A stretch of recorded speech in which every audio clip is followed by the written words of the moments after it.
Welcome to the Cyclone and Lady Cyclone live stream opening game of the season. Official opening game. They had the, hang on just a minute, go ahead.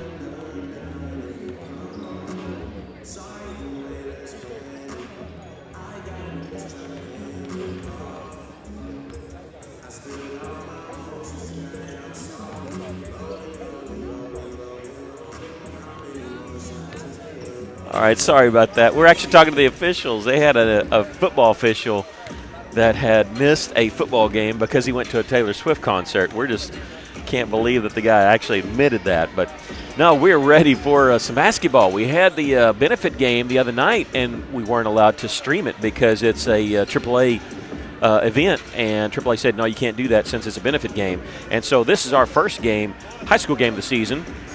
We were able to do junior high last night with the Russellville Whirlwinds hosting North Little Rock, and so we're glad to get back out here. Now, we got two games this week, both the boys and girls playing tonight, and both the Cyclones and Lady Cyclones will host they will host BB on Thursday night. So we're going to take about a minute break. Of course, we're just live stream only, so no commercials, but I'm going to go over and get the starting lineups, and we'll be back with the starting lineups here in just a moment.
All right, we got the starting lineups for both teams.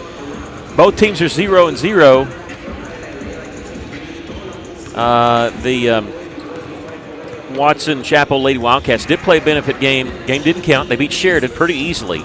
The Lady Cyclones have not played a benefit game. Last year, if you remember, they played a benefit game, but it was after they had already started the season. They did not play Cabot the other night, Saturday night. It was boys only. So we'll give the starting lineups, but then Dusty's going to be our PA guy tonight. He's going to officially do it. But Watson Chapel will start off with number 1, Miranda Emerson. She's a junior. Number 3, junior Jayla Rogers. Number 10, senior Khalees Cooper. Number 14, senior Trinity Mitchner. And number 23, senior Michaela Earl. They're coached by Larnell Brown, assisted by Jessica Morgan. For the Lady Cyclones, a whole new starting five. Well, kind of. I mean, realize that we were injured there at the end of the year with Ely getting injured, so we did have Keister and Soraya kind of jump in that starting lineup. But it will be senior number 0, Morgan Young. Junior number 4, Kana Keister. Number 5, Jasmine Garcia. She's a sophomore. Remember, she played up as a freshman last year. Kyra White, number 15, a junior, and junior number 21, Soraya Stroud. LaShonta Johnson is the head coach. It's her second season as a head coach, both second season here. Lady Cyclones were 23-7 last year, 12-2 in conference play. And we will step aside as they get ready to do, I don't know if they're going to do national anthem for this game or for the boys game, but we'll step aside and let you listen to the PA guy before he gets started for some Lady Cyclone and Cyclone basketball as they open the season tonight against the Watson Chapel Lady Wildcats. We welcome you and glad you joined us for what promises to be an exciting showdown between these two talented teams. Cyclone fans, thank you for your enthusiasm and support in this 2024-2025 basketball season. We'd also like to thank our visiting team for traveling and supporting your team of student athletes. At this time, will you please stand and join us in the Pledge of Allegiance, followed by a moment of silence.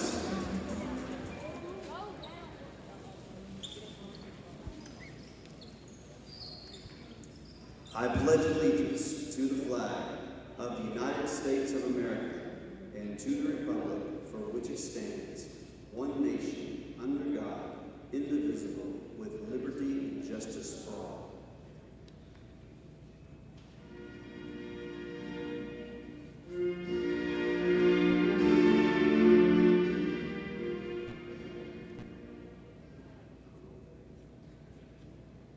I apologize for that.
At this time, we'd like to welcome our teams to the court.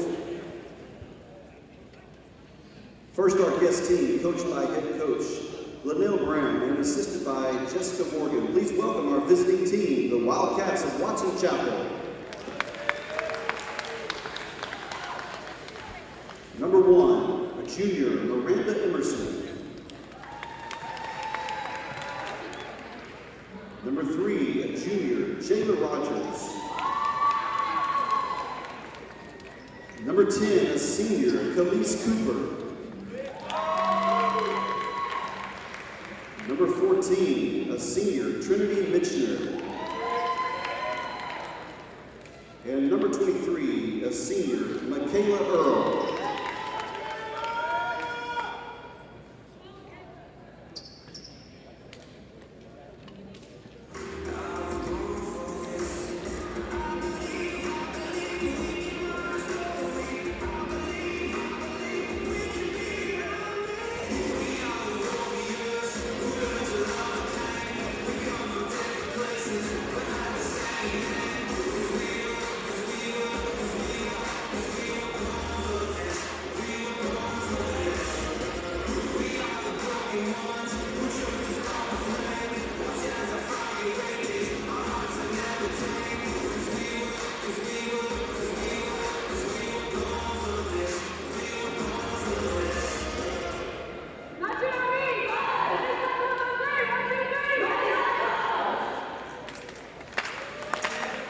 At this time, Cyclone fans, please stand and make some noise for the home team, starting 5.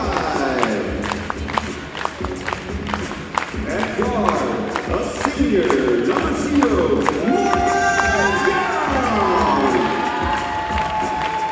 At guard, a junior, number 4, Kayla Easter.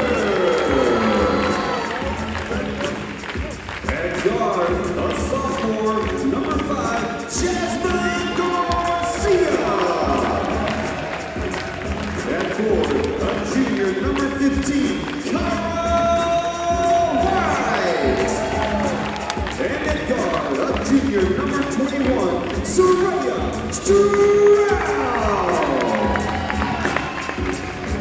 All right, there's your starting lineups for both teams. Again, we've only gotten to see the Lady Cyclones at the Cyclone Madness, and that was a practice. They did something different because, they a little short on numbers with so many graduating last year. They decided to practice for the boys and girls, not really a full-fledged scrimmage like they did with the other teams. So this will be our legit first chance to see the Lady Cyclones in action. Lady Cyclones in brand new uniforms, kind of like that Cyclone written on the side there.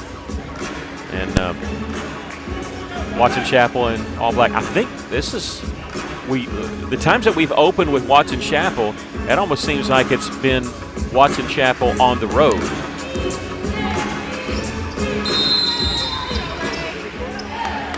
We hosted them here in 2020. You see Watson Chapel getting the opening tip there, and with the steal is Soraya Stroud. Quickly ahead there, Young will miss there. Now we have two players named Young on the Lady Cyclones. Morgan Young 0, Mackenzie Young number 2. Morgan Young is the starter. She played some last year.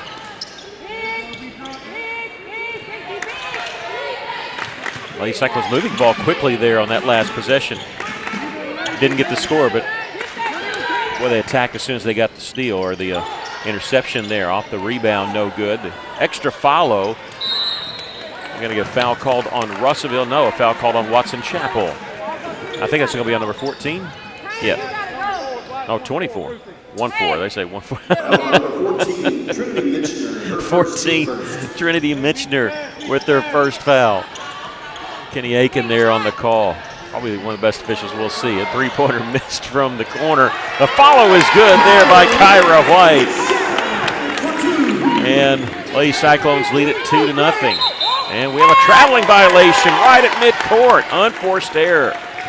Emerson was getting ready to pass. She held up because Russellville jumped in that passing lane and she had to travel there or throw it and thought it was going to be intercepted. Russellville will return the favor with a steal there. Cooper ahead to Emerson. She'll stop on the left wing. Well, I don't understand why some players will pick up that dribble with no place to go. She'll catch it, though, and launch the three. That one's no good. With the rebound is Keister for Russellville.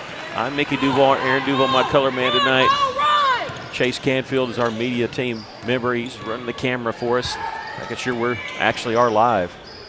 Oh, they tried to go inside to Kyra White. It was deflected. She got it back. Out for the three for Stroud. No good. We get a whistle and a foul call. And this will be on Michaela Earl. Little Brown, the head coach for Watson Chapel, is in his 7th season as head coach of the Lady Wildcats. Lady Cyclones leading it here 2-0.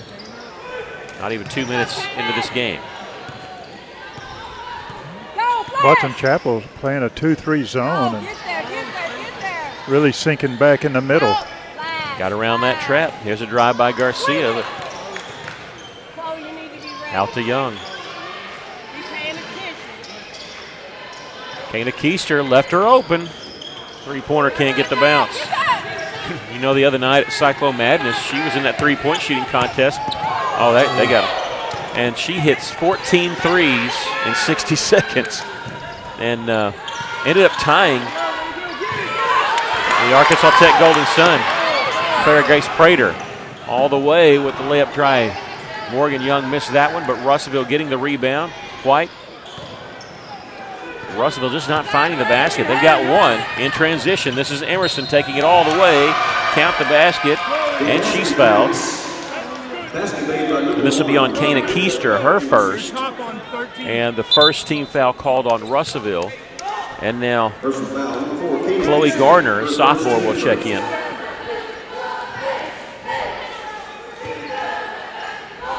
A whole new look. I mean, when you graduate basically your starting five, you're going to get that whole new look as the free throw's good, making it 3-2. And Jasmine Garcia, as we said, the only freshman that played up last year. So a very young team. A baseline jumper is good there by Kana Keister. She's a shooter. I mean, when you look down, I see one senior on this team for Russellville. one senior listed. Here's Emerson finding in the corners. Rogers misses the three. Backside rebound. Oh, okay, blow that off because we didn't want that to go in and having them get another chance at a three-point play. This is going to be on Jasmine Garcia, her first, and the team's second.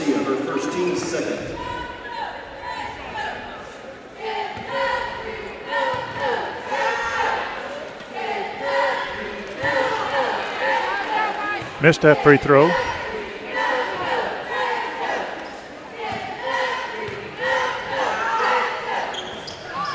Makes the second. 1 of 2 there for Elise Cooper. That'll tie us up at 4.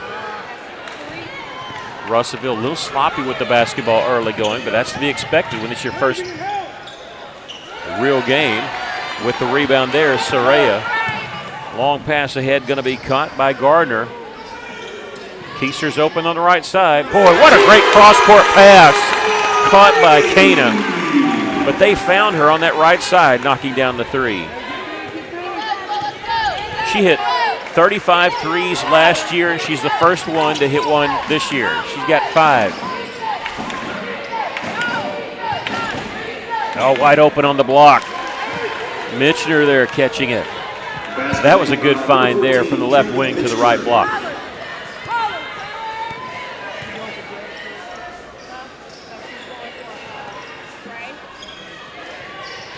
Keister on the right side missed that one, and Gardner couldn't save that one in. I think it already hit out of bounds anyway. McKinley Walls, the sophomore, will check in.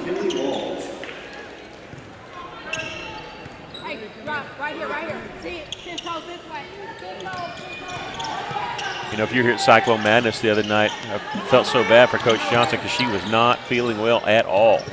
But she was out here doing the best she could running the practice. And she said she's feeling a lot better tonight. Missing the three there from the corner goes out of bounds.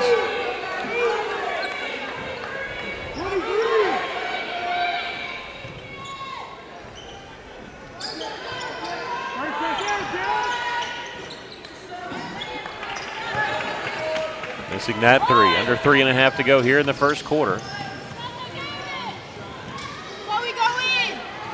As Keister step back and three-pointer is good. I wasn't sure. I was close. I wasn't sure if she was behind the line or not. She has 8 points, and Lady Cyclones up by 4.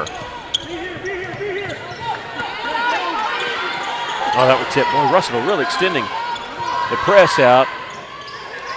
Or I say the half-court defense. Put back up and in there by Cooper. That's her first field goal. She's got 3.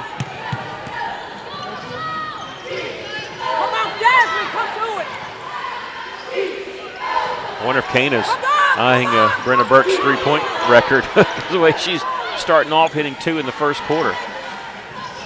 Garcia will hit the baseline too. Jasmine going to be called upon a lot more this year to score. Only averaged just under 2 points a game last year. A blocking foul. And this would be called on number 14, Trinity Mitchner, her second, and the team's third. And usually when they call something like that, they usually warn the player a few times. I mean, I've seen it and been in games where they'll pull the whistle, say, hey, watch it, and then you could tell the official wasn't happy about that one. Number 45, Christian Lovett checks in for Watson Chapel. She's a 6-foot junior. And now Maya Ely is sophomore number 25. Will check in for Russellville. Working the high post.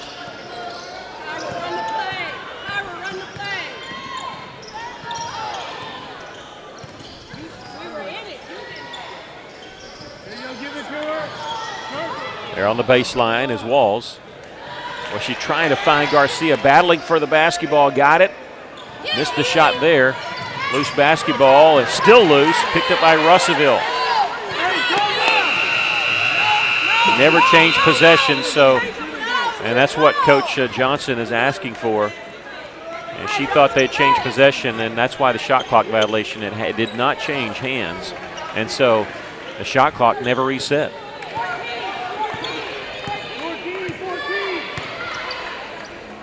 Lady Cyclones leading here by 4. In the corner is Rogers. Left wing three-pointers, no good. That's Lovett with the rebound, and she's going to be fouled by Russellville. It'll be the 3rd team foul, and this will be on number 25, Ely. That'll be her first. And Christian Lovett will go to the free throw line. Once again, last year was the first year in high school basketball where you had the 5 fouls, and it's 2 shots. There's no more 1-and-1. They continue that. We did junior high game last night. Same issue. You reset the fouls at the end of each quarter. Missed them both. Ely, the rebound for Russellville. Garcia and getting it to Garner. I'm going to call a few of these names out just so you can kind of learn them. There's Walls from the left side. Three-pointer! McKinley Walls hits the 3. That's a beautiful shot. Nothing but net.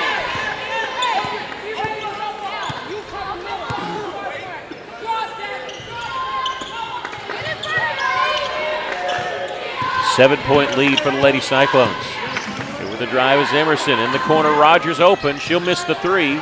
Rebound. I think Watson Chapel had it. Russellville knocked it away. Pass down the floor is going to be caught. We'll have a foul called on Watson Chapel there.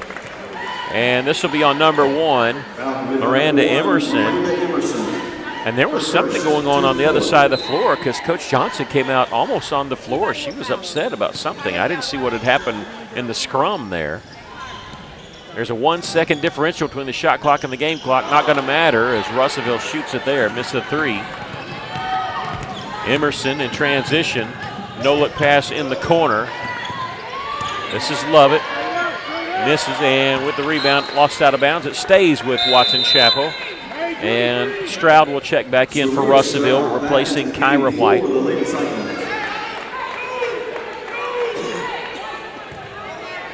Shot clock is off because that last shot by Lovett hit the rim.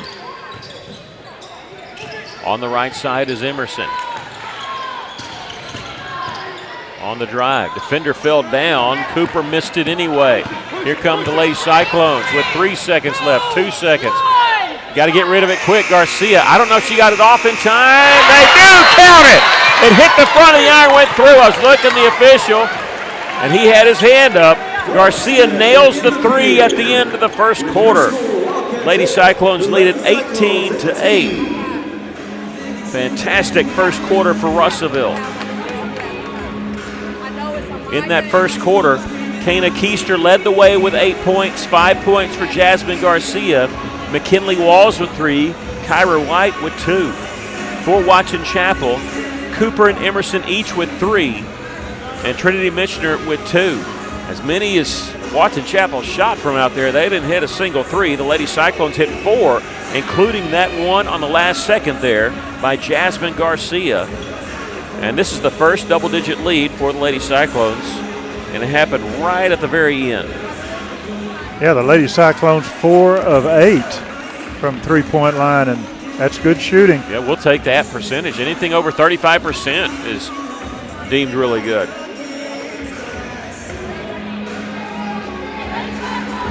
Lady Cyclones didn't shoot a free throw in that first quarter, whereas the Lady Wildcats were 2 of 5.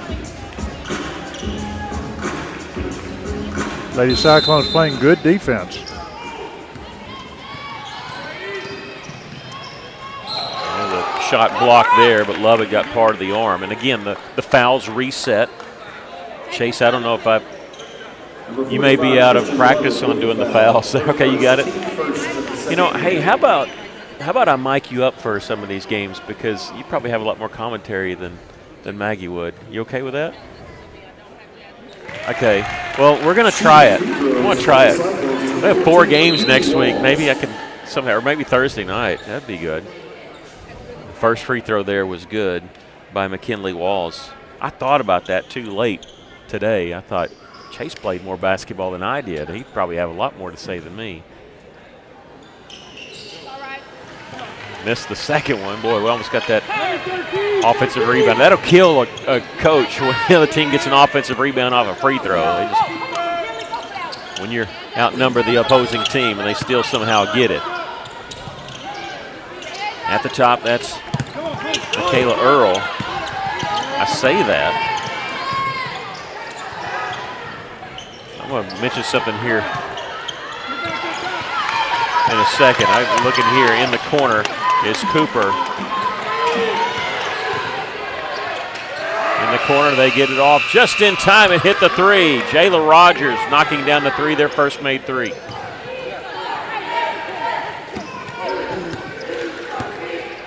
Okay, do we have a minute? I want to tell you something. They have a number 23 and a number 22, and it's listed with the same name.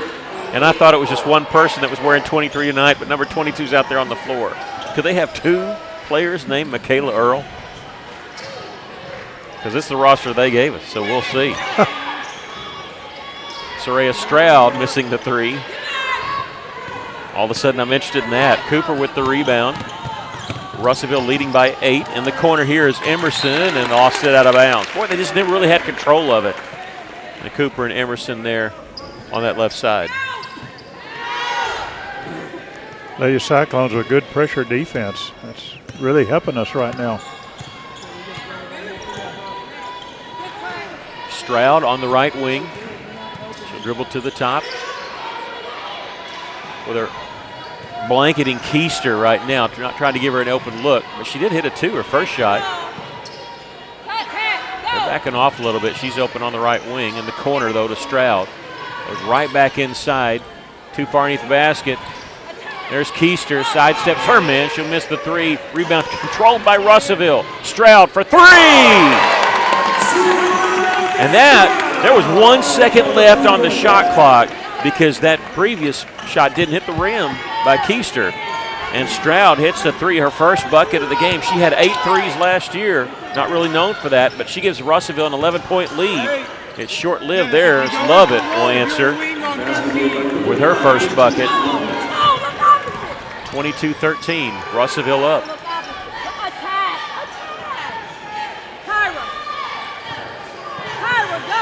Kyra, attack.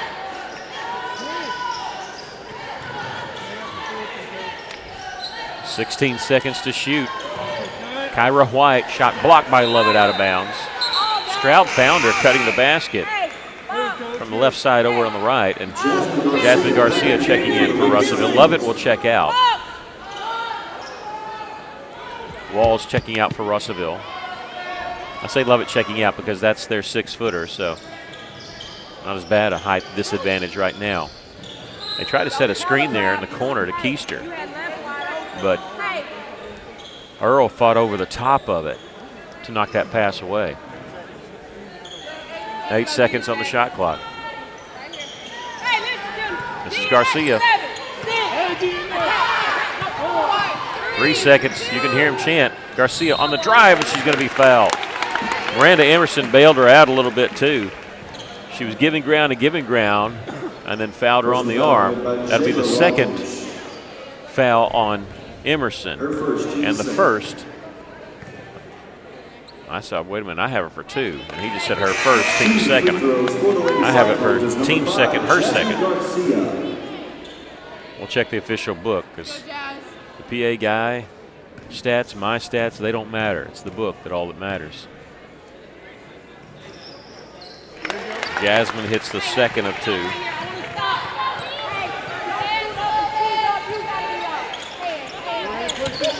She's got 6 points.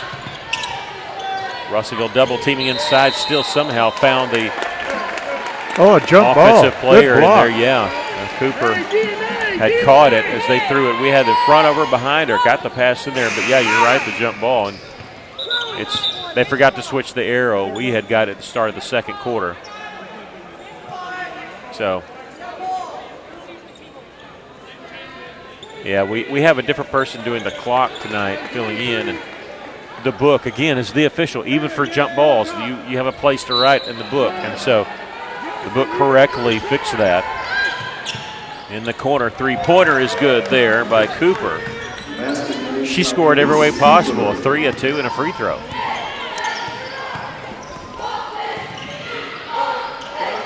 Stroud at the top of the key. Cooper the rebound. Garcia trying to get it back there. 23-16, nearing the 4.5 minute mark. It's going to be tipped, so not over and back as Russellville tipped it into the back court. Earl giving it to Emerson. She'll step to the side just inside the three-point line. Doesn't matter. Missed that one. There's Keister getting the rebound. Double teamed immediately in the backcourt. No place to go. They're going to tie her up, and it'll belong to Russellville. Oh, no. They say timeout before the jump ball. Russellville saving possession there because they use a timeout. You get 5 timeouts. You can use it at any time. So you have a 30-second timeout. I'm going to pause just for a second. I'm going to check the fouls. Russellville leading at 23-16.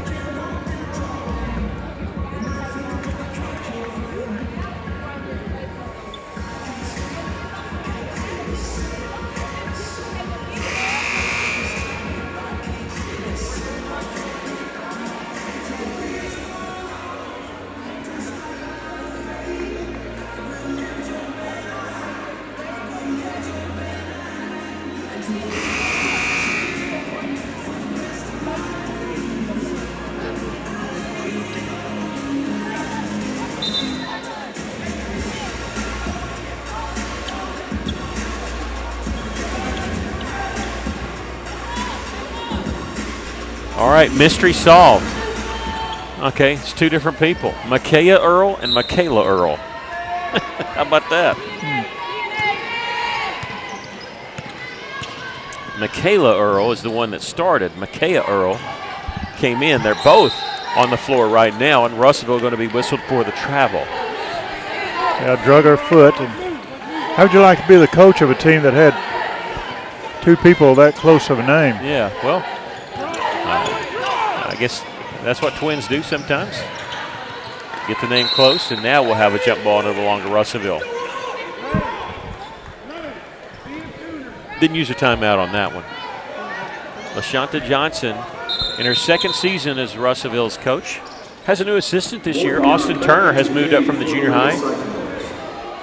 Randy Talley is still in the district. He's assisting Jillian Wilson at the junior high. And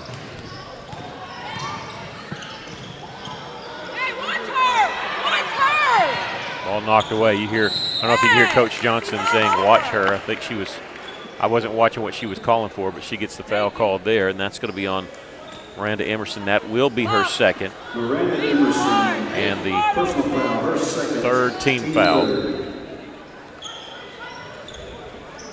This is Garcia. Inside to White. Missed the shot there, but I like the fact that we got it in that deep.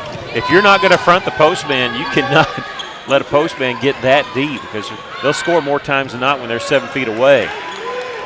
Cooper will hit that one. She's got 5 points here in this quarter. 9 points for the game. I'm sorry, 8 points for the game. Turnover, Russellville. Pass ahead off the fingertips of Cooper.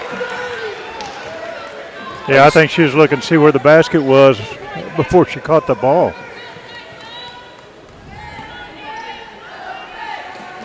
A 7-2 run here for Watson Chapel. Russellville has not hit a field goal since Stroud hit that 3 at the beginning of this quarter. Kyra White out to Morgan Young. She'll miss the 3.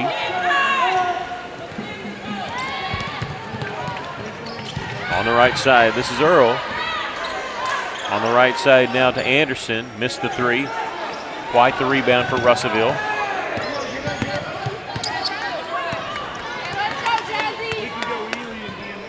Kyra able to handle the basketball, bring up the floor herself. 3-point try. Missed that one, Emerson the rebound. Boy, Russellville, after missed 3s especially, but missed shots, they're not just immediately running back. They're pressuring the basketball a little bit. There's a 3-pointer made by Alexia Anderson. That's 3 in a row in this quarter. We need to jinx that. And the Cooper hit 1, Rogers hit 1, and that's Anderson hitting 1. And the lead for Russellville is down to 2. Under 2 minutes to go here in the half.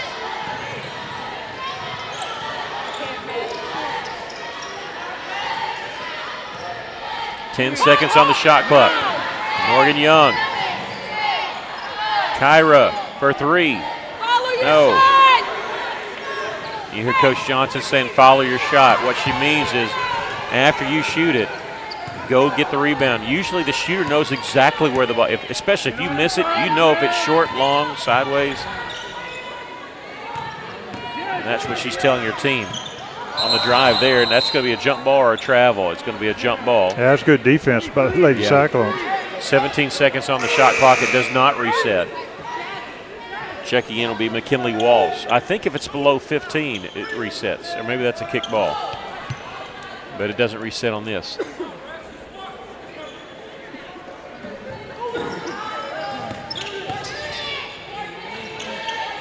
They're going inside to Cooper. Turnaround jumper on quickly there. She's double digits. She leads all scorers with 10 points. Attack! Drive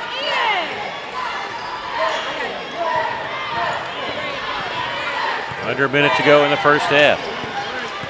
Young. In the corner is Keister. 16 seconds to shoot. This is Garner. 10 seconds. Ball deflected out of bounds. That belongs to us, but the shot clock 5 seconds. is at 5 seconds. Stroud will switch positions a little bit as Russellville came in with a substitution.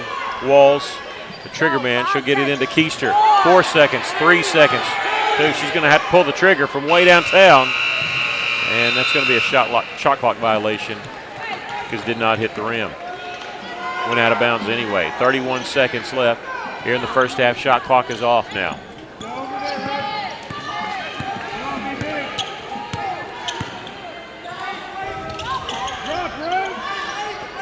Emerson going to hold for one shot. Russellville saying, hey, we're going to challenge a little bit here.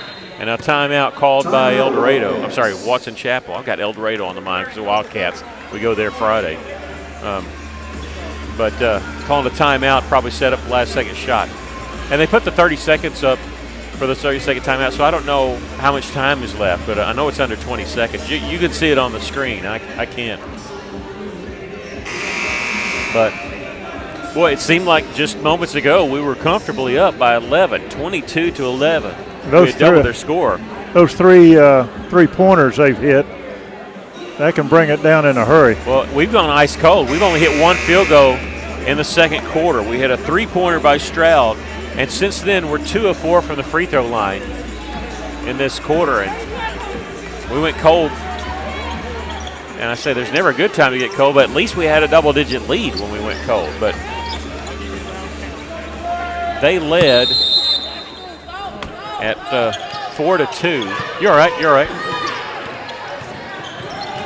10 seconds, 9 seconds.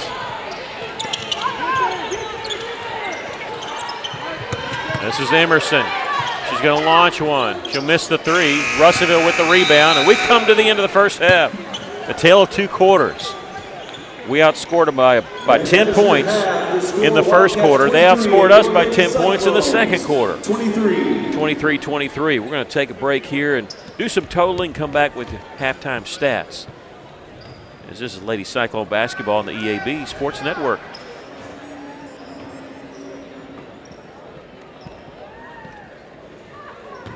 Ladies and gentlemen, please welcome to the court your Russellville High School Lady Cheer Team.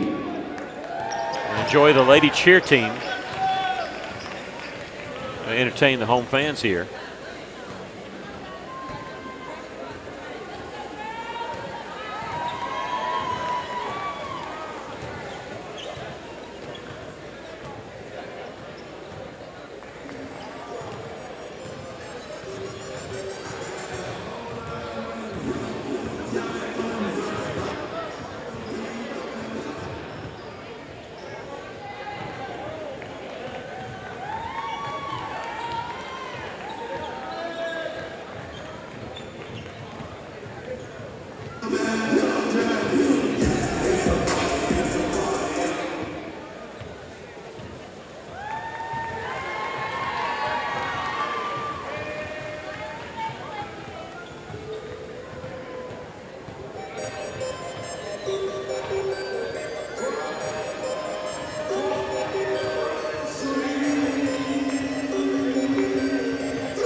School cheer team.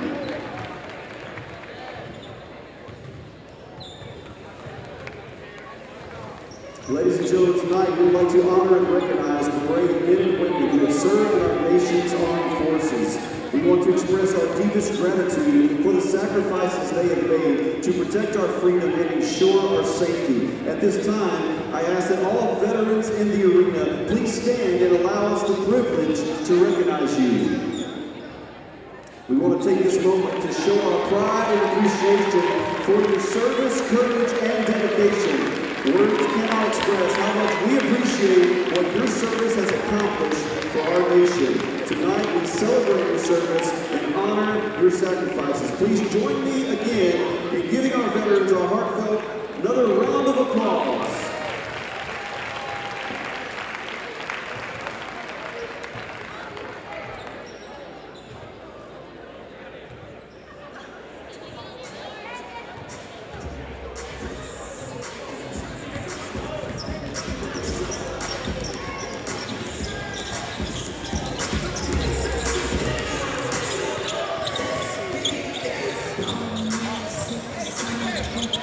All right, welcome back. Just talking to our athletic director, Ben Goodman. They have the school board meeting tonight, and, because I'm a little bit involved with this, but the Lady Cyclone golf team was honored for winning state championship. But kind of the news that's kind of been coming out is Macy Cooper, she'll be on her way out. She's graduating senior. She is verbally committed to University of Harding. She'll be playing golf next year at Harding University, and she will be having a signing date come up soon. Now, there's also a junior on the golf team who is verbally committed, but she won't sign until next year. Susanna Mans is verbally committed to the University of Minnesota. She has been offered, I think, 5 D1 scholarships, and she really didn't think that she was going to, Minnesota, I'll just go see what she said. As soon as she got off the plane, she just fell in love with the place. So I know she wanted Arkansas for a while, but I think Minnesota has kind of stole her heart there. So anyway, but we'll keep you up to date on the signings. I say all that because a week from Wednesday, a week from tomorrow, November 20th, there's going to be 4 signings at the cafeteria here at the high school, and it's all going to be baseball players. And so, you can come get your fill and watch 4 Cyclone baseball players. 2's going to ULR, I know that, and I can't remember the other 2, maybe Crowder College. But we'll have that info for you on Thursday next week, kind of promote that. Because it's the only night that we don't have a high school basketball game. There's a junior high basketball game, but a high school basketball game that night. And so we'll promote that and tomorrow night and kind of give you all the details as we get closer. But that's a week from tomorrow night or tomorrow afternoon. I usually do it about 3:30 there at the high school cafeteria. Lady Cyclones led by as many as 11. They led by 10 at the end of the first quarter, 18-8, ended up being tied 23-23. I'll give you the stats first for Watson Chapel. Khalees Cooper had 10 points in the first half, had 7 of those in the second quarter. And then scoring spread out. Jayla Rogers, Alexia Anderson, and Miranda Emerson each had 3. Rogers and Anderson hit a 3, and Christian Lovett with 2. Nobody really in foul trouble for Watson Chapel. Emerson and Michener each with 2 fouls. For the Lady Cyclones, they were led by Kana Keister, who had 8 points all in the first quarter. 6 points for Jasmine Garcia, 4 points for McKinley Walls, 3 points for Soraya Stroud, and 2 points for Kyra White. And you've got statue ready to give? Well, the 3-point Lady Wildcats were 3 of 11. Lady Cyclones were 5 of 18. We only shot 4 free throws, made 2 of them, whereas the Lady Wildcats were 2 of 5. Those 3 3-pointers that the Lady Wildcats shot in that second quarter, that hurt a little bit. Brought that score more even, but we just need to tighten up our defense a little and try to hit those threes. All right, and Kristen Keister just sent this to me. I'm glad she did. I knew Drew Hill was one of the signings, and I know Russ Martin because he's my neighbor for baseball. So it's a week from tomorrow night. Week from tomorrow, 3:30 at the RHS cafeteria. Cade Palmer and Russ Martin each signing with UALR. or if he'll be a Battery teammate there. Drew Hill signing with Missouri State West Plains. And Ty Watkins also signing for the Trailblazers. And I tell you, Missouri West Plains, isn't that where Peyton Kaufman is? So I think. Anyway, Ty Watkins signing with Arkansas State Mountain Home. Arkansas State Mountain Home Trailblazers there. So congratulations to all 4 of those. I think it's cool that they're all signing together there, teammates, and kind of celebrating together. So that's just kind of neat. And so thank you, Ms. Keister, for sending that to us. About 15 seconds away, the Lady Cyclones are just now emerging from the locker room. Lady Wildcats already out here. We have boys action coming up next. Now, next week, we got high school basketball action Monday, Tuesday, Thursday, Friday, but it's not always both teams. I think Monday, Tuesday is boys only, and we'll talk more about that on Thursday night. But we'll kind of keep it, we don't want to confuse you. So all you need to know is Thursday night, we're here at Cyclone Arena, and you need to come out because both the boys and girls will be playing, and they'll be hosting BB. And if you're watching this and you got nothing to do, come out tonight. Lady Cyclones getting the ball to start the second half. This is Keister.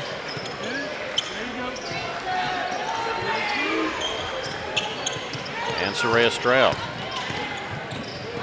Tried to bounce pass down low to Kyra White. I like those bounce passes, but that one was taken away. And now Watson Chapel with the first lead since early in the first quarter when they led 4-2. So their streak continues, and Lady Cyclones just ice cold. 1 field goal in that second quarter, and it was early in the second quarter.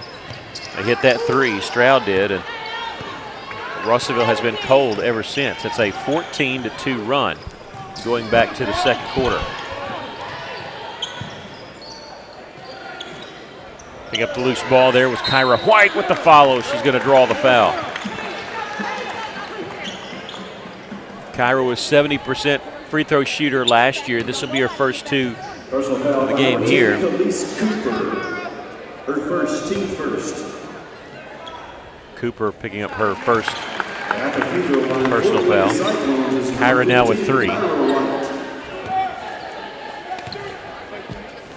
Chloe Gardner getting ready to check in, but they called her back just briefly.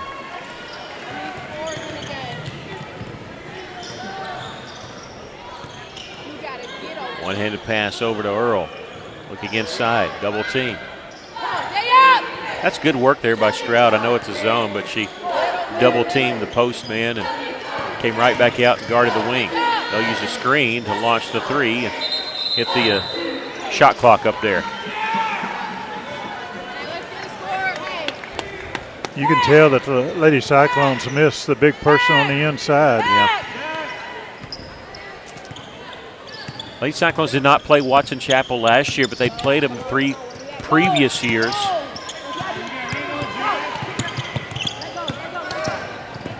Garcia's got on a hit that stops the 5-second count, and Garcia all the way. She's got 8. That stops the run, takes the lead back. Russellville up by 1. Boy, wide open down low. And boy, we got lucked out there. Can we get the rebound? No, we're going to commit a foul. This will be the first on the team. And 23. And this will be number 21, Soraya Stroud, her first. I think somebody on the Watson Chapel bench just got warned. Of the third period.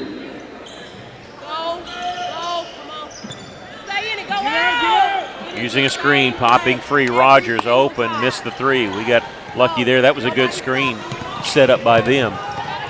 Under 6 minutes to play here in the third. Lady Cyclones just taking the lead back on the 2 by Garcia on the drive. Soraya inside the free throw line. And McKinley Walls drug that pivot foot.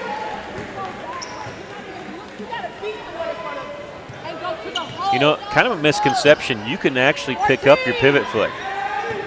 And you can actually sit there and hold it in the air. You either have to pass or shoot, but as soon as that pivot foot hits the ground again or you dribble, you can't do that. It's a travel. Wide open underneath this Cooper. They mishandled that one. Looked like they could have gotten an open look there. Well, good defense there by Keister. She knocked it away.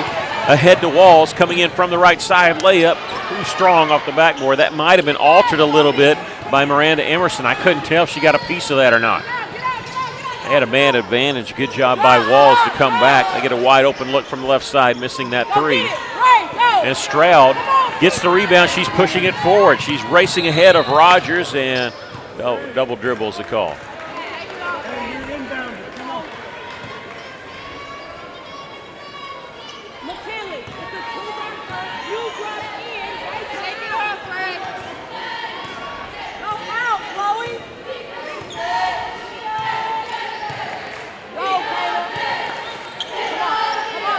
Earl, I think she lost her dribble because of that. I was curious if she started dribbling, if that was considered a I was hoping she would. In the corner, there's Rogers. Boy, a long three, Emerson. If she makes that, you just tip her hat, but you got to clear the boards, and we don't. And Michaela Earl getting the two-pointer. Lady Cyclones back down by one. Ely will check in at the next dead ball.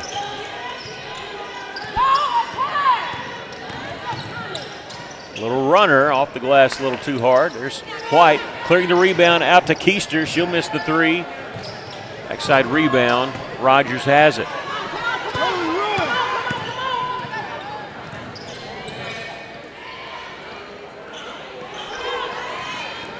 That pass deflected out there by Walls, and she's the one that comes up with it.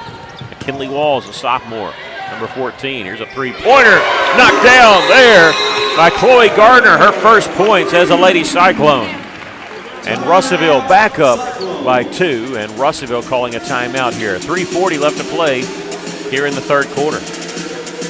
Oh, that's a beautiful shot.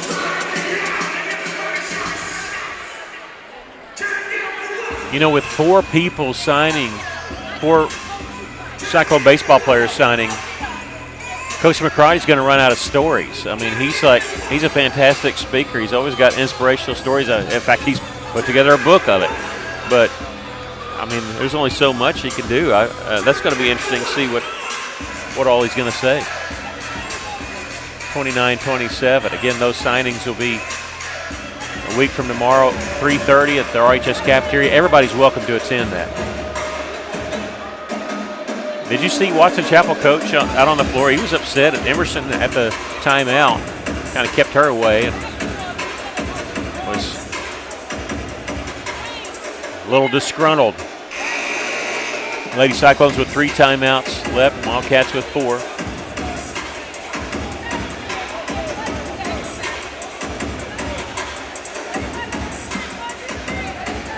Lady Cyclones have struggled to score since the first quarter. 18 points in the first quarter. They led 18-8. This game was tied at the half.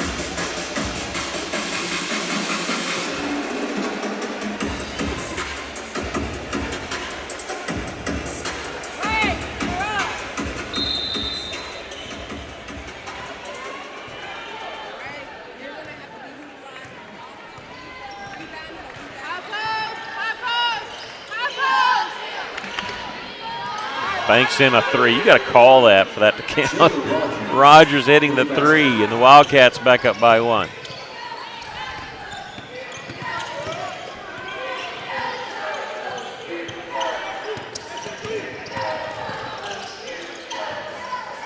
Kyra White trying to answer, and she does. Her first 3. She hit 2 of them last year. Hits 1 here. She's got 6.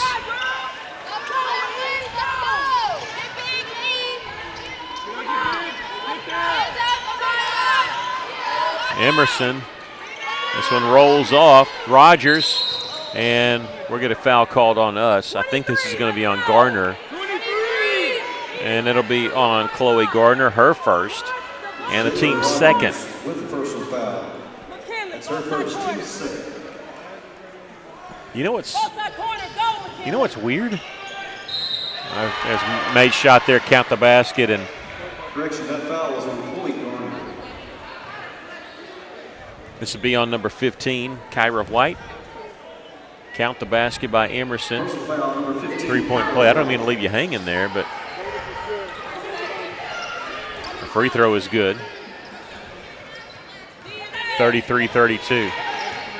We have the practice goals that are down. Is that in your way, Chase? I mean, there's a three-pointer by Kyra White. Are those just a little bit? The practice goals are down above the benches. That's just weird. I've never seen that before. Yeah, I may mention that can we raise them a little bit? Kyra White hitting that three. She's got 2 threes here in the third quarter. 9 points for the game. That one tipped out of bounds by McKinley Walls. Number 4, Kayla Keister. Keister will check in, replacing Soraya Stroud.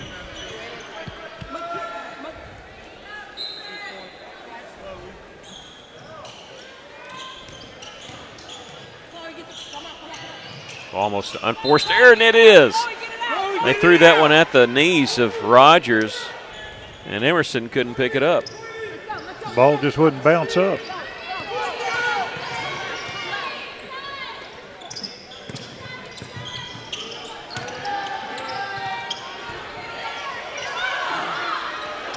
Kyra White for 3! Oh my goodness! She is on fire. You know how cold shooting is infectious, so is hot shooting, and she's going to light a fire into the whole team here. She got 10 points just in this quarter alone. 3 threes for Kyra White. That's more than what she had last year. Three-pointer trying to answer. They can't. Good position there by Russellville, and we're going to out of bounds. Off of us. It belonged to Watson Chapel, but Lady Cyclones up by 5 here. Jasmine Garcia checking in for Russellville. McKinley Walls will check out.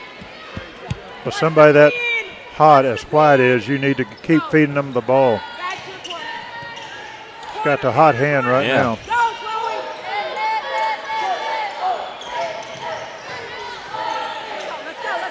Air ball there, and White managing to make sure nobody had a chance to save that in bounds.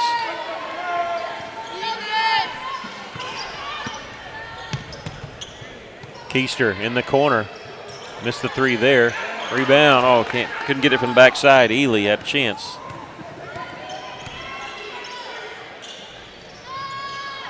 It's Emerson. She'll hit the 3. She shot a lot of threes tonight. That's her first made one. And they call timeout. 38-36. The Lady Cyclones up by 2 with a minute left.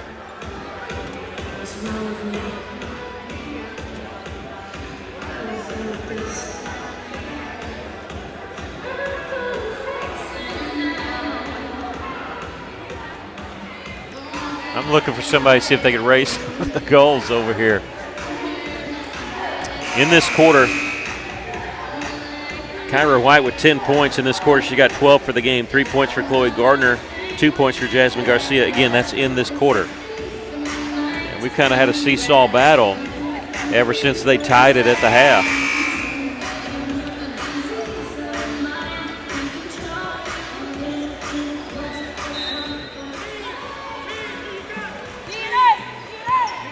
Lady Cyclones with the basketball.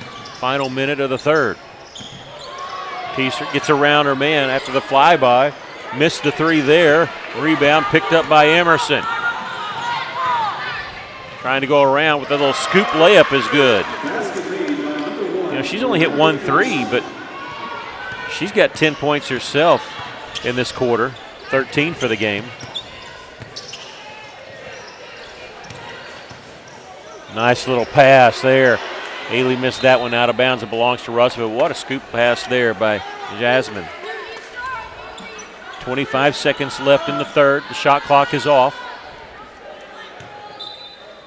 This is Keister in the corner to White. Russellville not looking to play for one shot here. Ely, interior passing, kicks it out. Three-pointer missed there by Garner. With the rebound is Emerson. 11 seconds to shoot. In the corner, Rogers. Partial block there by Kyra. And there's an air ball with a follow no good. Let's let the clock run out. That one would not have counted had it gone. We've come to the end of the third quarter. And it's just like at halftime. We're tied, this time at 38 after 3. One more quarter to go, we think, maybe more. But 38-38 is our score. Kyra White with 12 points, 8 points for Jasmine Garcia and Kayna Keister, 4 points for Walls, 3 for Soraya Stroud and Chloe Gardner. 13 points for Emerson. Cooper has 10, 6 points for Rogers, 3 for Anderson, and then 2 for Lovett and Earl.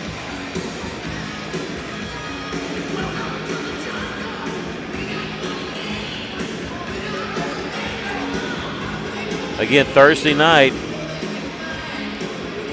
both Russellville Cyclones and Lady Cyclones will host BB. And, I talked to Coach Chenault about this because I had 2 different schedules. One said it was at BB on Thursday. Another one said it was at home on Friday. And he said, throw out all the schedules, here's the one. And so it's boys and girls action here Thursday.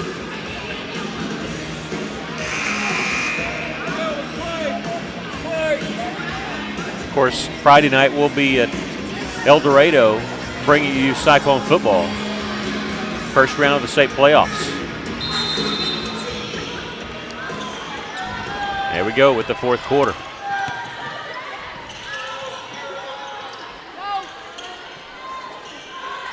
Long three. Oh, man, don't want her to get hot. She did in the third quarter, hoping she'd cooled off a little bit. She's got 16. Lady Cyclones down 3. Keister with the pass and goes out of bounds, trying to go to Garcia there.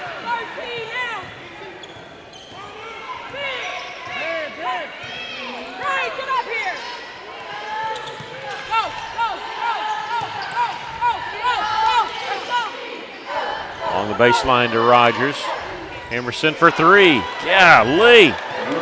That's from way out there. She found her stroke at the wrong time. Lady Cyclones down by 6. That's the biggest deficit we've faced. Stroud will miss the answer.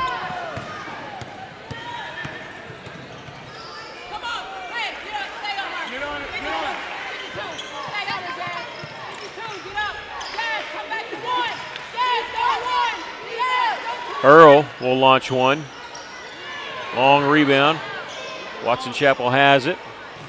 Garcia, as it's knocked from her hands, out of bounds. It belongs to Russellville.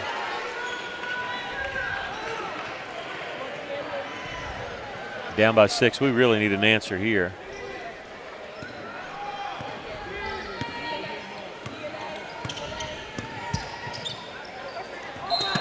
Inside, and I tell you, I didn't see the play because I saw the collision. I was hoping that wasn't a charge.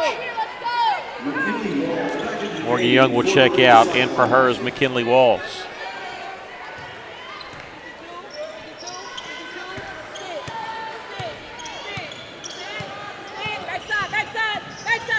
Rogers without a dribble. Earl shoots it over Keister, and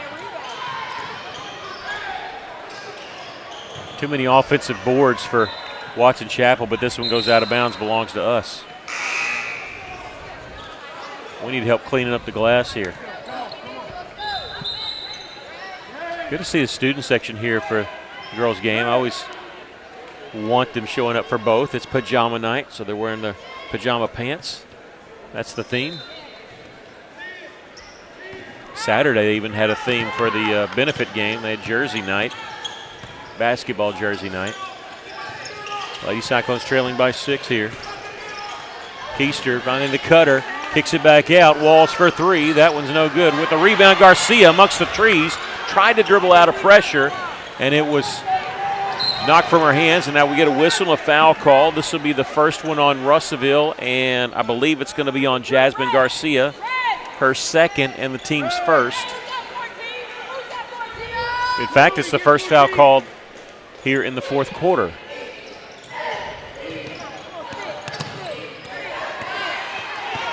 Garcia draws Emerson. There's shot block there. She was trying to 3 there. Garcia with the block shot and the rebound, technically ahead to Kyra White. What a play! It looked like she was going to be too deep to do anything with it. Contorted her body a little bit to get that layup, and then the answer there by Khalees Cooper on the layup.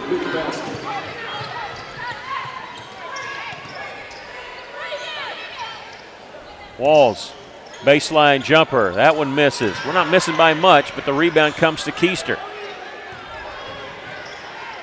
Kane a double team. Here's Walls, back to Keister. Her three, short. Rebound, fought for. Let's see, we get a traveling violation. Going to be called on Emerson.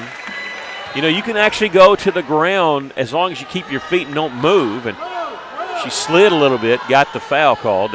Their coach wants the foul called. It wasn't enough contact there. She was off balance there. Inbounds pass comes to the right elbow in the corner for three. That one no good. Pass ahead behind Emerson. She's able to catch it on the drive. A blocking foul is going to be called. And we'll see if this is a shooting foul or not. Both officials are going to, okay, I thought they were going to talk. No, they're just changing it. They're changing positions. This is going to be on Kyra White, her second, and the team's second. And it is going to be a shooting foul for Emerson. She's perfect 2 of 2 from the free throw line. Missed that one. Lady Cyclones trailing by 6. I'm glad you said that. Yeah. She missed it. Missed them both. After it was tipped out, Gardner. I'll tell you, smart play there by Chloe. She was caught in the corner without a dribble, so she threw it off the leg of Cooper. That was her only play. Not desperation time yet, but you really need to cut in this 6-point lead, and the Lady Cyclone's going to turn the ball over. Tried to hand it off.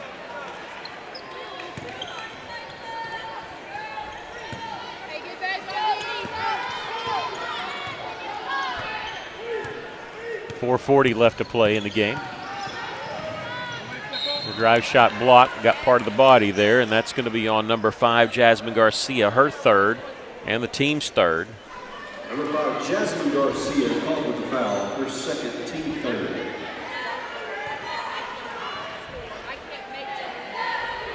Free throw is good. And shooting free throws for Watson Chapel, number 1, Miranda Emerson. 17 points for Emerson. Make it 18. Well, she's been a difference in this comeback. She only had 3 points at the half. 15 of her points in the second half. That one goes off Russellville.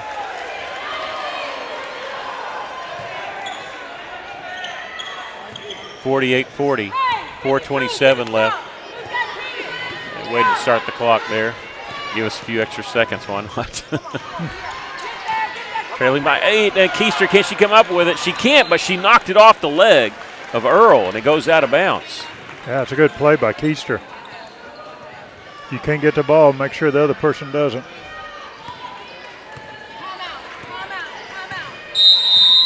And Russellville will call timeout here. 4:13 left. Timeout Cyclones. Lady Cyclones trailing by 8.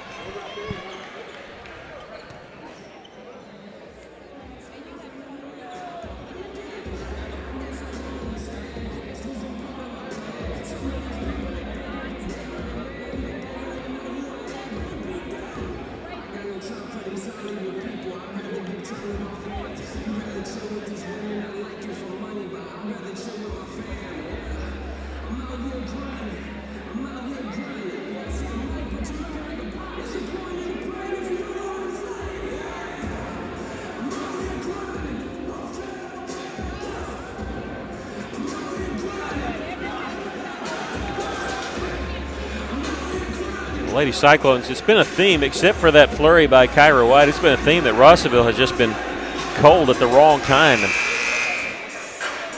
we were cold in the third quarter until Kyra hit those 3 threes. In the fourth quarter, she hit a 2-pointer, but that's been our only 2 points. At the end of 3 quarters, it was 38-38. They've outscored us 10-2, and right now that's the difference. And 8 of those 10 points has been scored by number 1, Miranda Emerson. Lady Cyclones with 2 more timeouts. Hey, Brenna Burke's watching. She said, it's weird not watching myself. I agree. It's weird not you being out here. Looking for Brenda to shoot up a 30-footer right now. Making me a UALR Trojan fan. Keister with the drive. That one misses. It was good clear out. We had that right side open. Come on, Ray. Come on, Ray. Emerson will take it baseline. Her shot, no good. Tipped out. Can't get it. Boy, it's just been the defensive boards. Oh, what a play there by Stroud off the interception. They're going to chase us down from behind and knock it away. Cooper got the steal. But we've been killed in the second half on their offensive glass.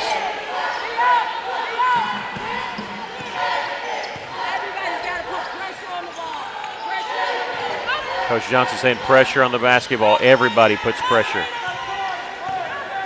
Emerson open, top of the key. Goodness gracious.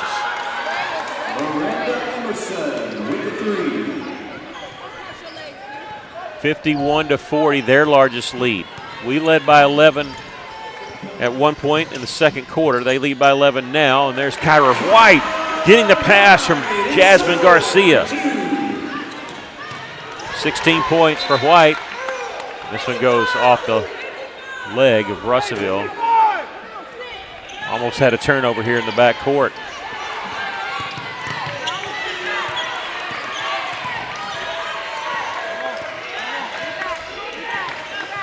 Emerson deflected. Came with a double team. We deflected. Kyra White dribbling through traffic. Here's Keister on the left side. Her pass. Oh, man, that could have been intercepted. Could have been caught. Nobody touched it. That went, it looked like it went right through two people. It did. Yeah. 2:29 left.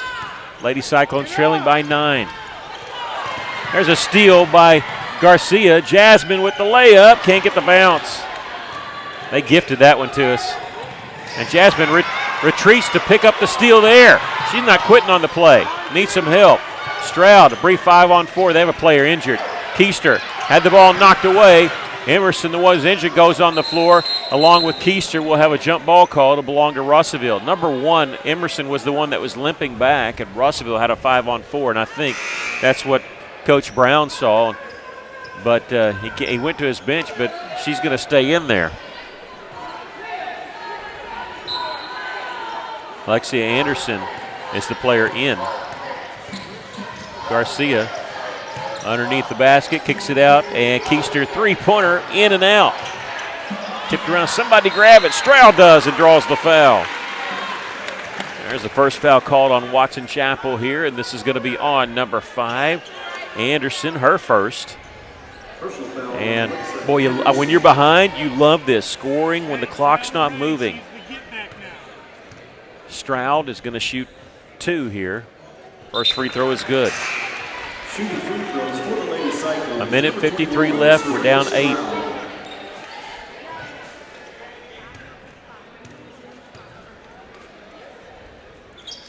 Make it 7.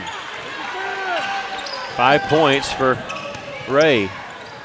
Emerson dribbling through traffic and collision. Probably good no call. Ball goes out of bounds. Should belong to us. I thought it could have been a charge. They thought it could have been a block, so that's a good no call.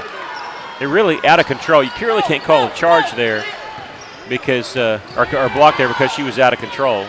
And there really wasn't that much contact to draw that. I'm trying to justify the no call since we got the ball.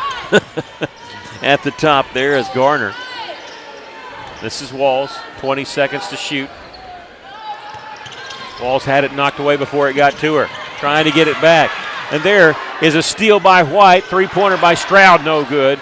Ball tipped away, and White trying to save it. She did not. She thought she was trying to save it off of Watson Chapel and could not throw it off their player.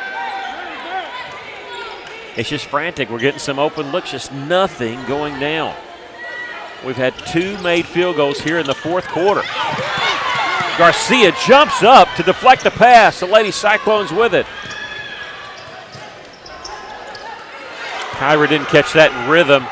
I could tell she wanted to pull the trigger on the 3. It's deflected out of bounds, still our ball.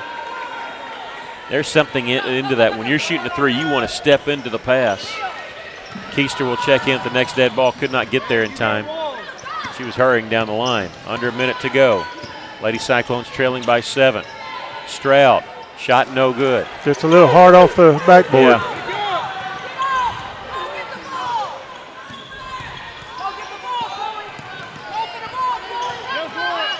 Lady Cyclones, I don't know if they're trying to foul. They go get the basketball. I don't know if they're trying to get the foul called, but and there we go. And that's a foul called on Chloe Gardner, her second. It'll be the 4th team foul in Russellville. One more before we can put them on the free throw line. 31 seconds left. Lady Cyclones have 2 timeouts and one more foul before we can put them on the lead. And Russellville going to use a timeout here.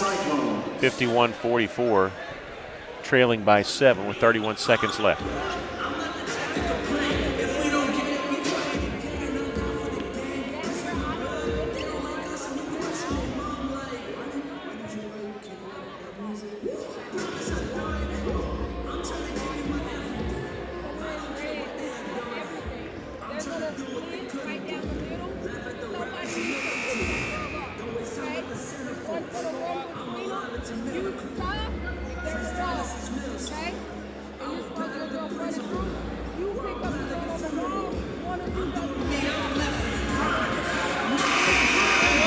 If we don't come back, cold shooting and not cleaning up the defensive boards.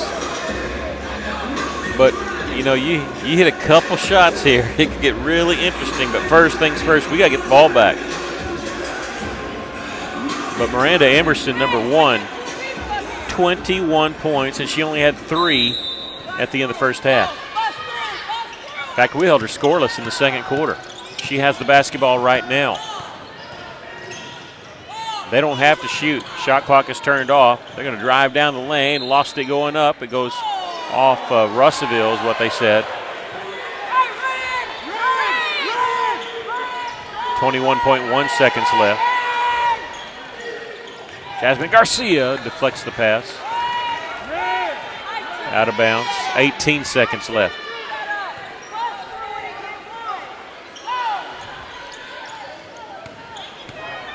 Emerson still with it. It's a key point in the game where we could not get the steal in this final minute when we needed it. And now we have a foul call with 3 seconds left. And this is going to be on Keister, her second, the 15th foul, so it's going to put them on the free throw line. And who will it be shooting? It'll be Earl. So Lady Cyclone's going to drop the opening game of the season here to Watson Chapel. They beat Watson Chapel 2 years ago in the Episcopal tournament, 52-37. In fact, in the last 4 years, they have not lost to Watson Chapel. Beat them in the Hot Springs tournament and all by blowouts. 1 of 2 made here. Lady Cyclones can't get the shot off. We come to the basketball game. Russellville loses this one by a score of 52-44. It's just the first game, but that kind of feels like this one got away a little bit because, I mean, maybe because we were up by 11 at some point early in the second quarter. Of course, it got tied. It was tied at the end of the third quarter. That third quarter, when we seesawed back and forth, it just felt like it was just a matter of time before we took over. But Russellville just went cold at the wrong time.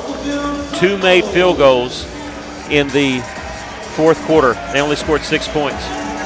There were 5 made field goals in the third quarter. Russellville just ice cold at times, and Watson Chapel took advantage of it. Miranda Emerson, 21 points. She led all scores, 12 points for Cooper. That was their 2 players in double figures. For the Lady Cyclones, they were led by Kyra White, had 16 points tonight, including 3 threes. 8 points for Kana Keister and 8 points for Jasmine Garcia. 5 points for Soraya Stroud. 4 for McKinley Walls, and 3 points for Chloe Gardner. Your thoughts on the game? Well, you can tell we really missed having Ely in the middle as far as on defense and offense. We just didn't have the height to work the ball on the inside or even play the defense. But overall, I think the girls did very well. They hustled. I like their defense. We just got to get our shots to go down. We hit a cold session there, and that's hard to overcome. Well, it's too many second chance points for Watson Chapel. They were on the offensive end. There weren't too many times they only got one shot on that end of the floor. They were getting 2, 3, and 4. And even Coach Johnson, I don't know if our mic picked it up. I heard it a few times. She said, get the defensive rebound. And I think that's something she's going to talk to her team about, I'm sure. They don't have time to think too much about this one. I'm sure they'll go over it a little bit.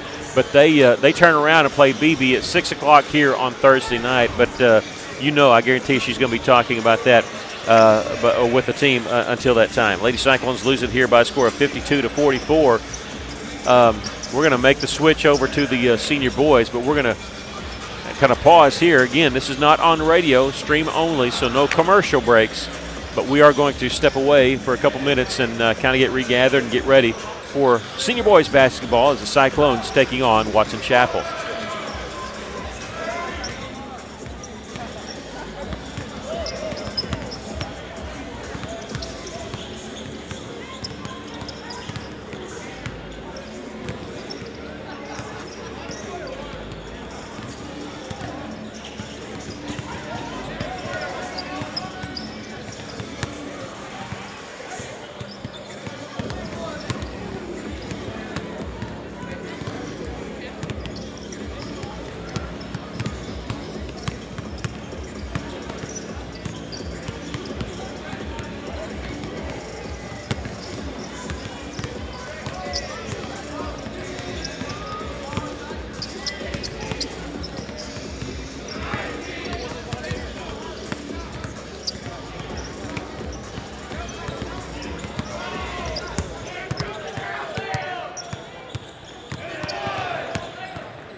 Our PA guy Dusty will have the starting lineups officially, but we'll go ahead and give those to you for Watson Chapel.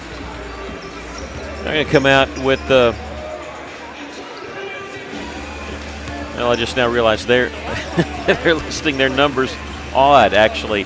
Think about this. They list their numbers, well, not their numbers, they list players 1 through 14, but then the numbers over to the right. So this is who I think is starting, and I'll have to disregard the numbers. That is really different. Number 0, Dietrich Cooper. He's a senior. Number 3, Kevin Marcus. He's a senior. Number 4, Haywood King, a sophomore. Number 11, senior Joseph Dockett. And number 13, Malik Williams. He's a senior. I've never seen a roster look like that before, where they have numbers on the left side, but that's not their numbers. The numbers are on the right side. Okay. This is their opening game. They are coached by Javon Barnes. For the Russellville Cyclones, they're going to come out with 6'2 senior number 2, Donovan Villarreal. Number 3, 6'4 senior Malachi Siner. 5'10 junior number 5, Jaden Foster. 6'2 senior number 21, Caleb Campbell. And I didn't get the 5th one, but I think it's number 23, Kevin Foster. But we're going to wait and make sure on that. Greg Chenault is the head coach. He's assisted by Wyatt Nahus. Both gentlemen in their second year here at the Russellville School District. Chenault, this is his 4th year overall. He was coach of the Bauxite girls before that. Took them to the 4-8 state tournament. Last year here at Russellville, he was 23-7 overall, 8-6 in conference play. The Cyclones again and Lady Cyclones will host BB on Thursday night here at Cyclone Arena. And then we've got 4 games going on next week. Actually, 5 games if you want to count the junior high. The high school boys or girls or both will play here at Cyclone Arena Monday, Tuesday, Thursday, Friday. And then the junior high will actually play games on Wednesday. And if you have a schedule that says the junior high is playing at Cyclone Arena next week, that has been changed. It is Wednesday night at Russellville Junior High. And so, again, a little bit changing of schedules. They were only going to play with the varsity playing right behind them. That game got moved around a little bit, so I just talked to the coach, Corey Wilhelm, and he said, yeah, the junior high game next week will be on Wednesday, and it will be at the junior high gymnasium. We're going to take another break, and we're about a minute away from the starting lineups as Russellville taking on Watson Chapel. Did not play last year. No, they did play last year. It was a season opener, but this was at Watson Chapel. The Cyclones won that one 61-58. It was Coach Chenault's first game and his first win. Boys game only last year. And 2 years ago, they actually beat the Watson Chapel. That was at Conway, 53-45. And then the year before that, back in 2020, beat them at Watson Chapel. So it's been years since Watson Chapel's been here for a boys basketball game, but we got him here tonight. And we'll turn it over to Dusty here in about 30 seconds. He'll have the starting lineup for both teams.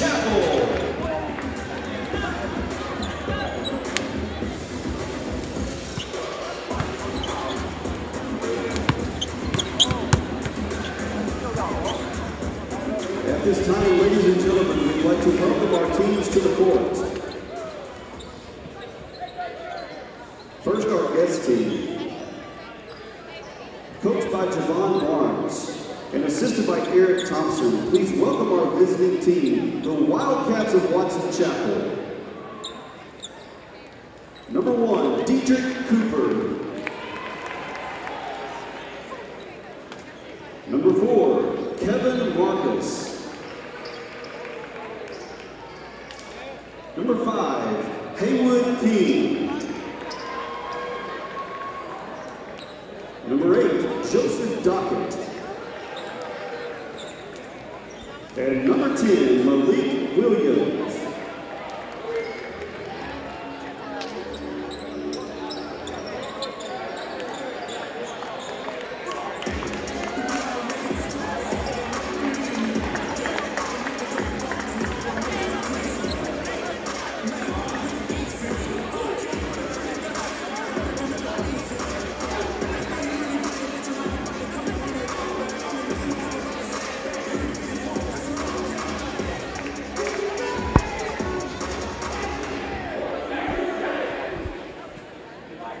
Cycle fans, get on your feet as we welcome the home team, starting 5.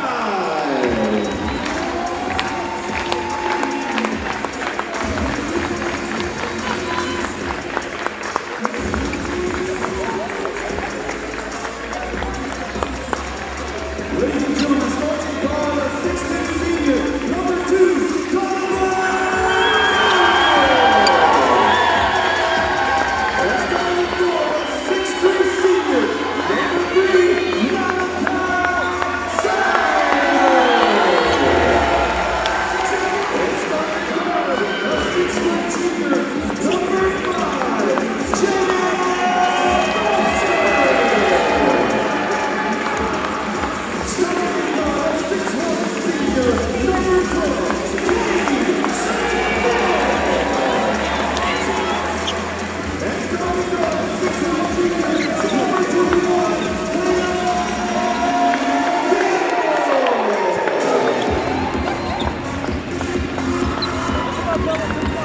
All right, so I was wrong. It's going to be Cade Smith, number 12. 5'10" senior.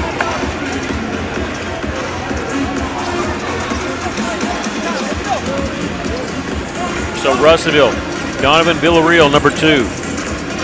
Malachi Snyder, number 3. Jaden Foster, number 5. Cade Smith, number 12, and Caleb Campbell, number 21.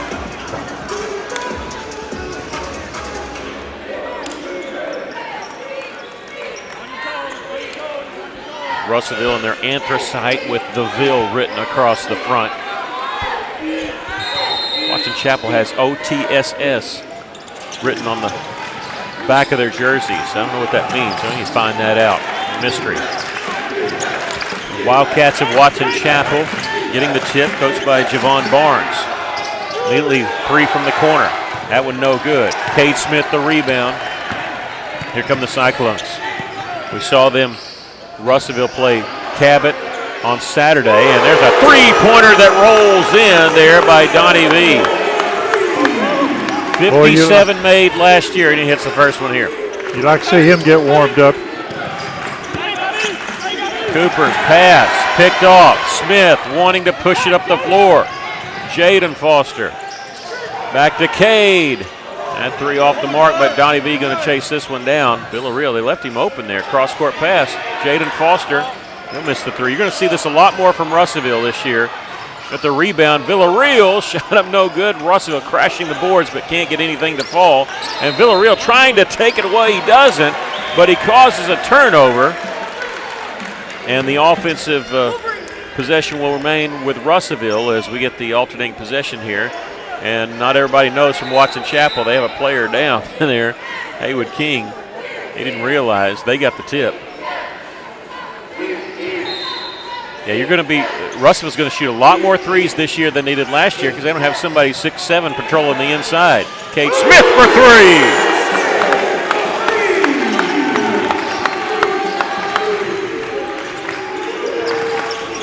Cyclones 6-0, a 3 by Villarreal, a 3 by Cade Smith. In the corner, Cooper. They'll get it across to Williams. They're moving the basketball, a little dribble drive. Missed the left-hander there. Siner went down. Good thing that Campbell didn't come down on top of him as Caleb got the defensive board.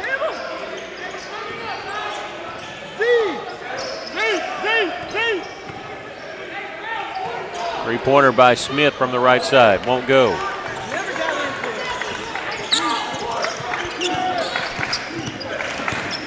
This is Dockett. Inside. Missed by King. Russellville has it. Villarreal. No-look pass over to Smith. Too far underneath the basket. Got to kick it out to Foster. Villarreal in the corner. Campbell did a good job hanging on to the basketball there. Draws the double team, his shot blocked. Gets it back, and Villarreal misses from the inside. 6-0 our score. Cyclones leading it.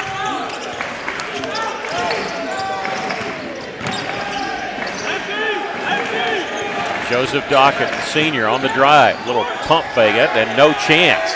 That was Campbell that tipped it out. Here comes Russellville. Signer, spin move along the baseline, a little short on that one.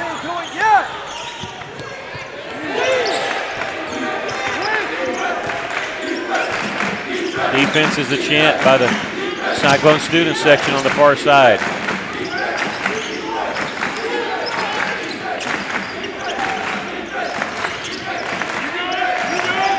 "14 seconds on the shot clock."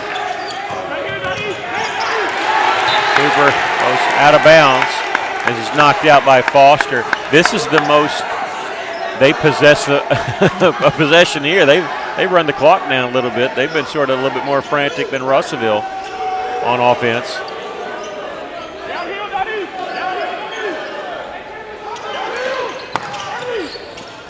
Off the inbounds pass. Boy, got lucky there.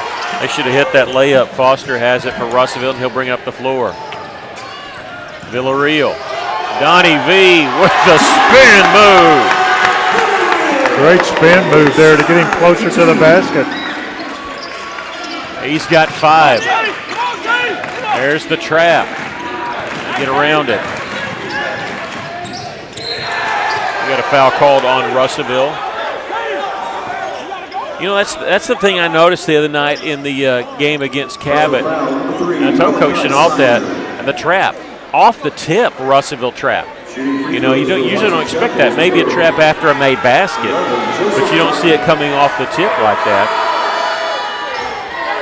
Free throw is good there by Joseph Dockett. I didn't see who the foul was called on. Number 3, Malachi. Okay. Signer gets his first. And Dockett hits them both.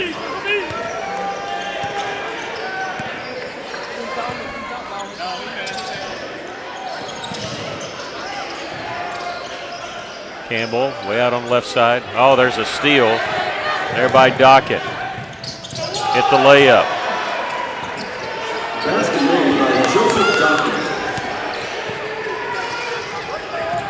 Villarreal on the right wing. Little give and go with Signer. Stays there. Looked like Villarreal got hammered a little bit, but no call. Foster, the trigger man, along the baseline.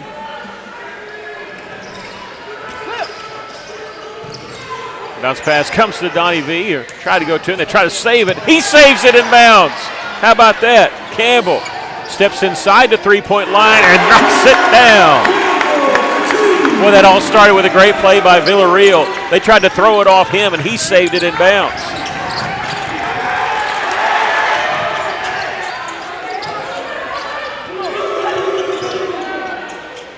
Air ball the 3, and he's going to draw the ire of the crowd there. I'm missing that.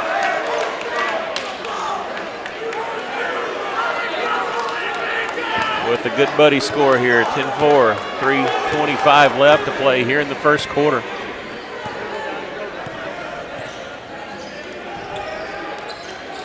They cleared up that side, tried the pick, lost it. King, he got caught in the air with no place to go. His putback missed. Well, we gift wrapped that one, and he missed it. In frustration, he's going to commit the foul, and this will be his first and the team's first. But we gave him that second chance on that one too, and he blew it. Haywood King with the personal foul, his first.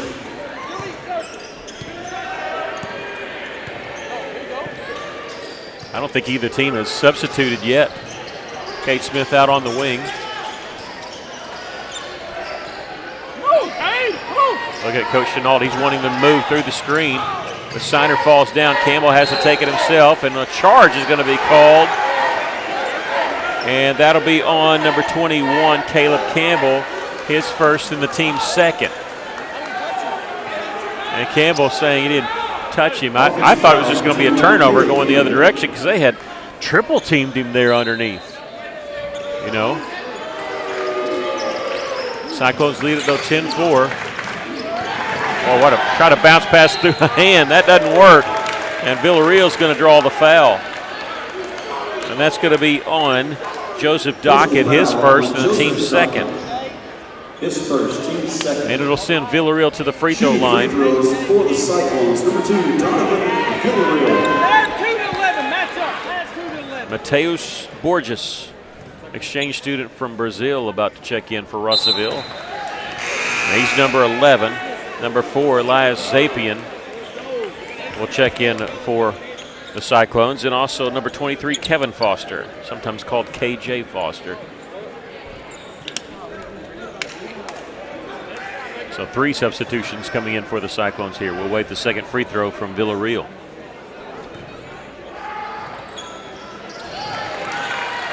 He hits 1 of 2. I wonder if we get any people watching us from Brazil to watch Borges. Pass deflected, stolen by Donnie V.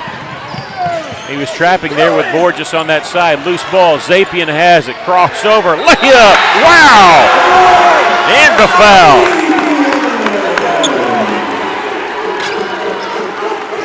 Count the basket. The foul is going to be on number 11, Joseph Dockett. His second, the team's third. Joseph Dockett with the personal foul. His second, team third. And shooting free throws. And Zapien going to the free throw line. Elias Zapien. The Cyclones lead it here 13-4.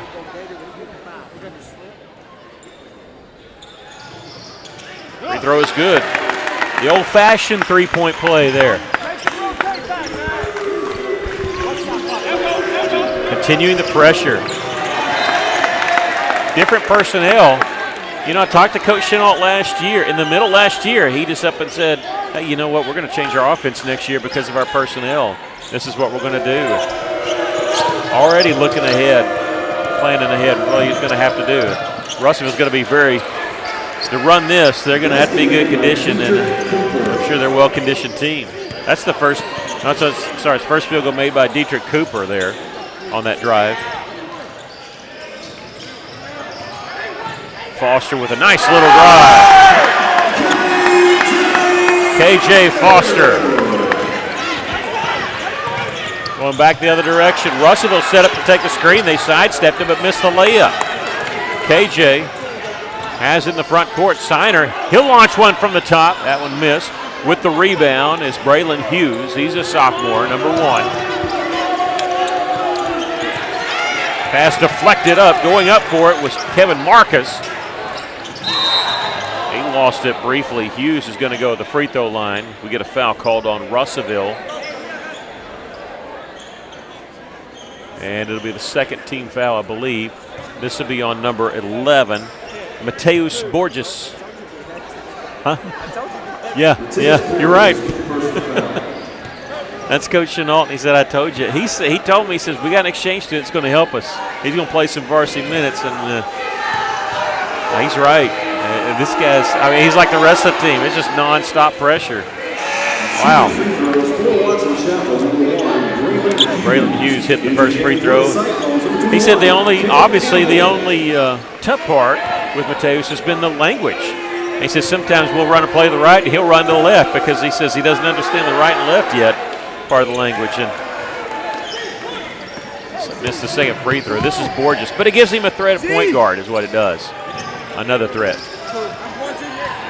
A lot of people on this team that can handle the basketball. That's why they're exciting to watch. And this one goes out of bounds. It belongs to Watson Chapel.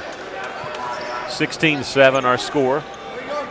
The Cyclones with the lead. And he's only a junior, isn't he? Yeah, but exchange student, we only get him 1 year. So he might as well be a senior. Unless we convince him to move here.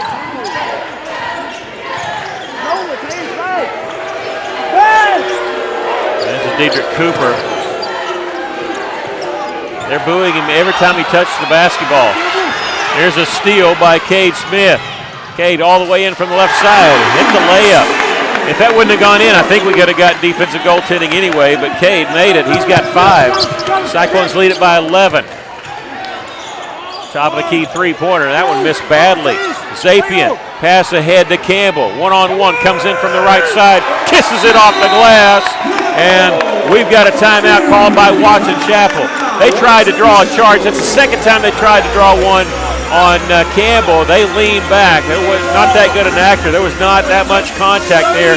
Good job by Caleb. He's got 4, and Russellville leads it by 13 points. Non-stop action here for the Cyclones. Villarreal with 6, and he's been checked out for a while. Kate Smith with 5, Campbell with 4, Zapian with 3, and KJ Foster with 2. And the Cyclones have built up a 13-point advantage. Coach Barnes with Watson Chapel calling their first timeout. It's a 32nd timeout. And this, you know, I know they want to play up tempo too, but I think Russellville wants to play up tempo a little more. They're a little better at it so far here in the first quarter. Well, you can tell the defense by Russellville, the pressure defense, full court, is giving Watson Chapel all kinds of problems.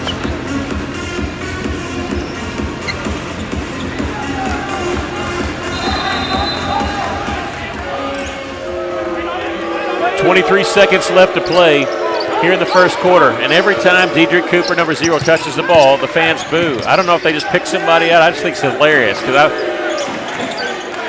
seen it happen a lot. Other teams, it's just funny. It's got to mess with you a little bit. Here, driving baseline.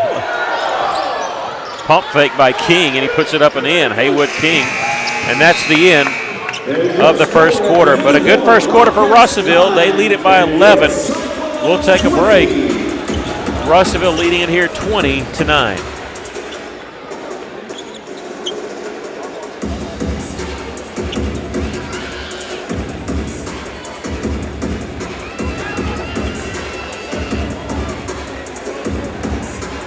Ladies and gentlemen, get familiar with the concession stand where they have hot dogs, pizza slices, barbecue, sandwich, and chips, cheese nachos, and pulled pork nachos. You know, if I could see Chad Bartlett, I know it's basketball season. If I can't see him, it's baseball season. That's because he sits out in right field stands. But it's really nice to see Chad Bartlett and his crew up there in the corner there to hound the other team. And every once in a while say something about the officiating. It's just kind of their job. And I'm so excited about basketball season. Season opener here tonight for the Lady Cyclones and the Cyclones. Lady Cyclones lost a tough one earlier tonight, 52-44. A game that saw them lead by 11. They trailed by 11. It was back and forth a little bit there in the third quarter. They lose it by 8. In this first quarter, the Cyclones were led by Donovan Villarreal with 6 points, 5 points for Kate Smith, 4 for Caleb Campbell, 3 for Elias Zapian, and 2 for KJ Foster. Watson Chapel was led by Joseph Dockett. He had 4 points in that first quarter, 2 for King and Cooper, and 1 for Hughes.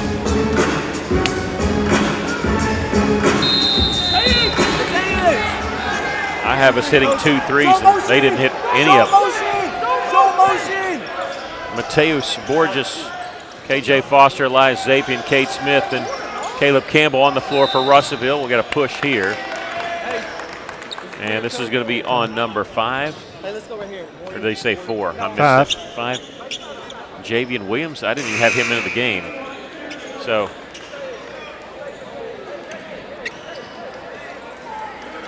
Okay. I think they meant 4 because, yeah, number 4 is coming out of the game, Haywood King. I think it had to be him. Because Javian Williams is not in. But checking in now is Michael Winston, number 35, sophomore.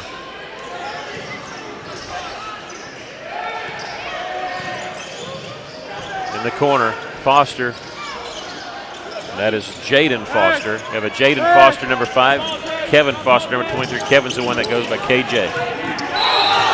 Stepped on the end line. There in the corner, Jabri Smith stepped out of bounds.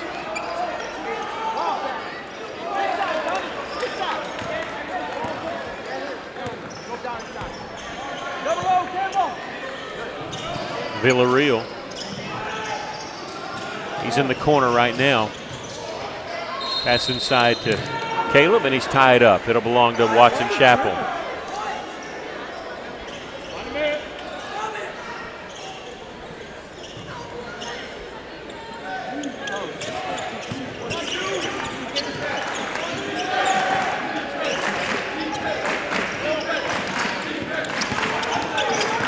KJ just got poked in the eye there.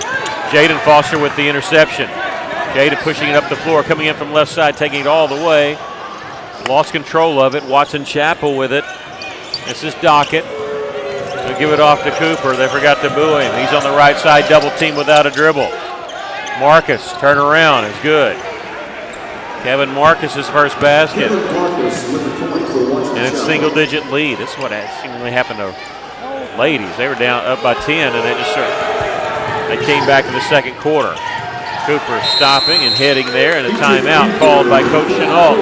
He's going to use his first timeout as they've scored the first 4 points of the second quarter. It's a 7-point lead for Russellville, 20-13, after leading by 13 near the end of the first quarter.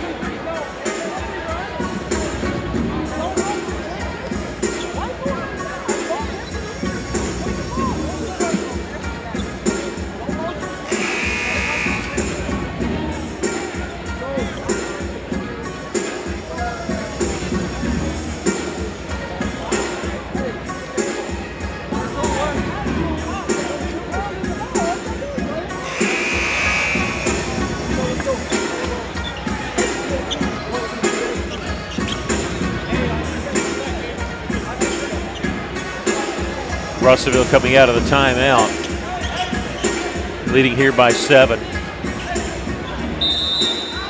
Had some substitutions. I'm trying to figure out Siner and Kate Smith both came in. Make sure I got everybody that came back in.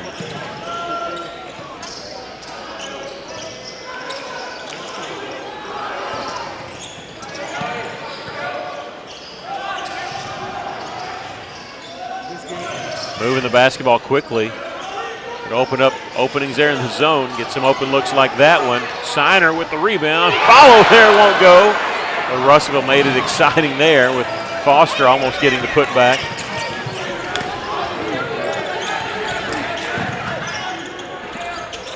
They'll come back with a kiss off the glass. Joseph Dockett has got 6.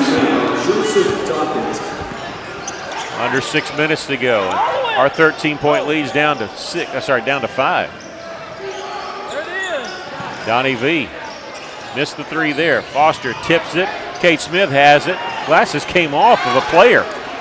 Number 3, Kevin Marcus's glasses just got knocked off. That's the second time that's happened. He's been having to pick them up, put them back on.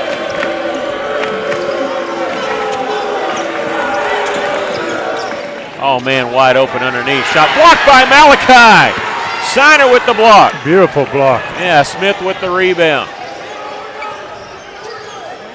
Good job. I thought that was going to be an easy layup for Winston. Zapian feeds Siner. Nice interior passing. Kate Smith shot blocked from behind. Shot clock did not reset. It's at 19. KJ Foster for 3! KJ Foster with 5 points. That ends the run there for Watson Chapel. The Cyclones back up by 8. We have a player that went down for Watson Chapel. Subs, you're fine. Come on in. Come on in, sub. And I'm not sure what happened, but he's in quite a lot of pain. And Russellville's trainer, Mike Hilton's out there. I hope it's a cramp. They're stretching out the leg like it's a cramp. I hope that's all it is.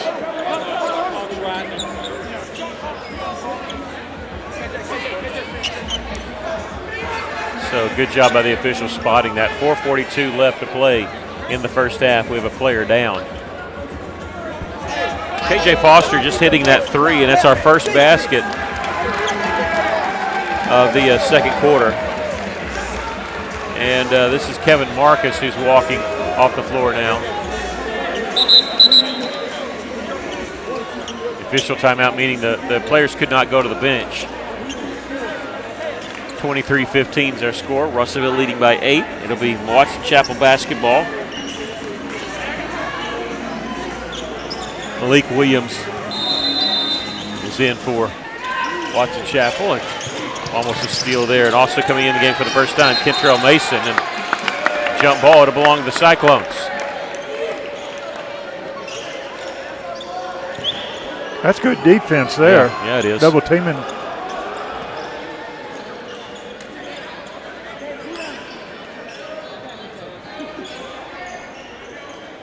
Donnie V over on the far side.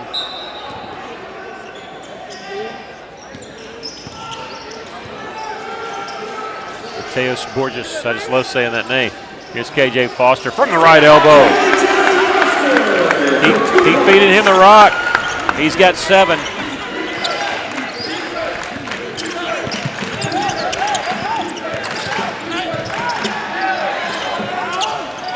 Air ball to 3. All the way for Steiner. Steiner's first points of the game. Russellville back up by 12. Their largest lead has been 13. That was at 20-7.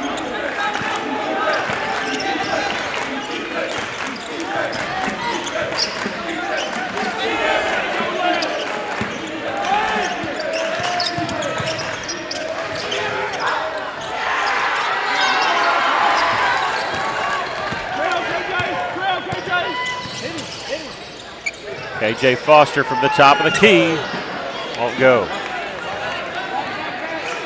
Under 3.5 to go here in the first half.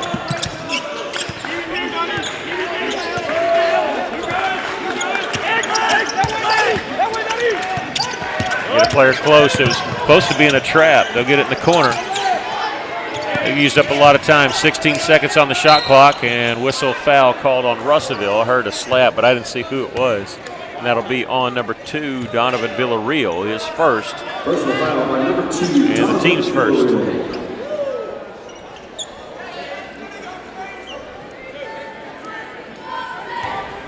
I could hear the slap, though. It was pretty clear. Free throw is good there by Jock, at least. 3 of 3 is what I have him as. I have 1, but I'll go check. I have 1. They want to know how many fouls are on Donnie V. I got 1.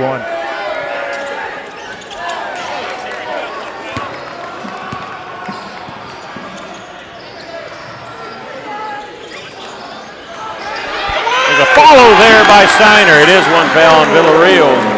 Malachi with 4. He went up among 3 people there and got that rebound. He's tall, but he plays even taller than he is. Here's a steal by the Cyclones. 3-on-3. Now it's a 3-on-2 as he drove around a man, and Donnie V's going to go shoot 2 free throws. And this is going to be on Jabri Smith, I believe. Yeah, number 2. That'll be his first and the team's second here in the second quarter. Personal foul by Jabari Smith.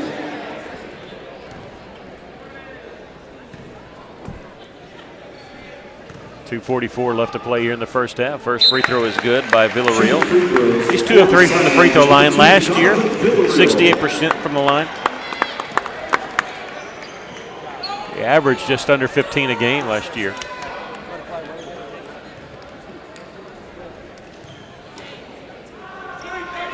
He'll be looked upon at least early as the main scorer to stop for Russellville. Last year, I think everybody was kind of looking at stopping Luke Stump too, so Donnie V had the benefit of that. 15-point lead for the Cyclones. On the right side, 3-pointer. Made the 3-pointer, and we get the foul. Borges is going to pick up the foul. Count the basket's a 3-pointer. It's going to be on Borges, his second.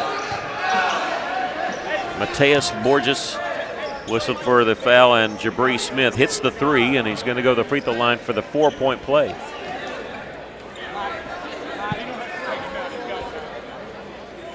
And Donovan Villarreal is actually cut on the inside of the left forearm. He's got probably about, what, 1.5 inches cut there, and they're having to wrap him up pretty quickly. You get time on that. Do that. They're just putting some pre-wrap on it right now. About 1.5 inches long cut on the inside of his arm.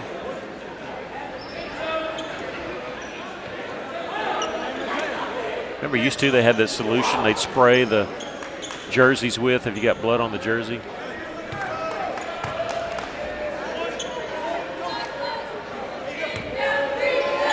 So Donnie V now with a little bit of tape on that left arm. Missed the free throw. Maybe that cooled off Smith just enough to miss that 4-point play opportunity. On Villarreal, as soon as he crossed the half-court line, picked up his dribble and was double-teamed. Went back the other direction. Left-handed layup is good by Smith. He's got the last 5 points. It's down to a 10-point lead after Russellville led by 15.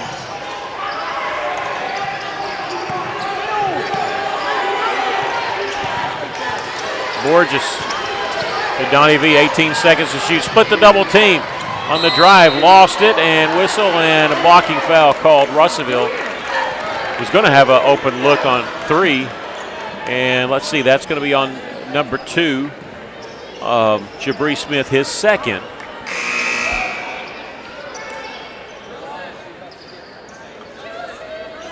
And the officials stop play here.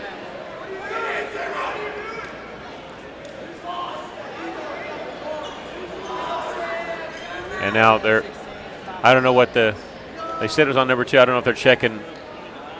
I bet they're checking to see if he was shooting or in the act of shooting. Yeah, because sometimes if you're officiating correctly, you don't see the shot. Oh. Okay, they change it to number 3. That's what it is. And it was a pass by Donnie V, so he was not shooting. He actually found Campbell over near the corner.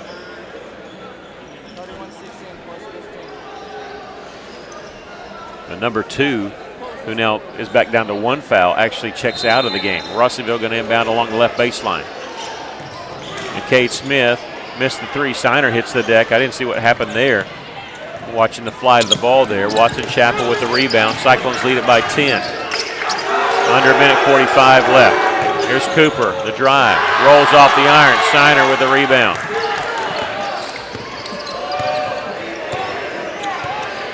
Villarreal in the front court. They don't come with the trap. Kind of surprised. It was bothering Russellville a little bit.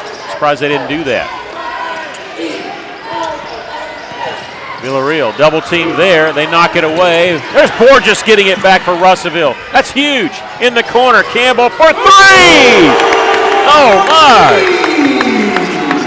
That started all with Borges hustling to get that ball back. Ends up at Campbell hitting his first 3 of the season. He had 42 made three-pointers last year. That was second high on the team. He's got his first one tonight. The Cyclones lead it by 13. As Campbell has 7 points tonight.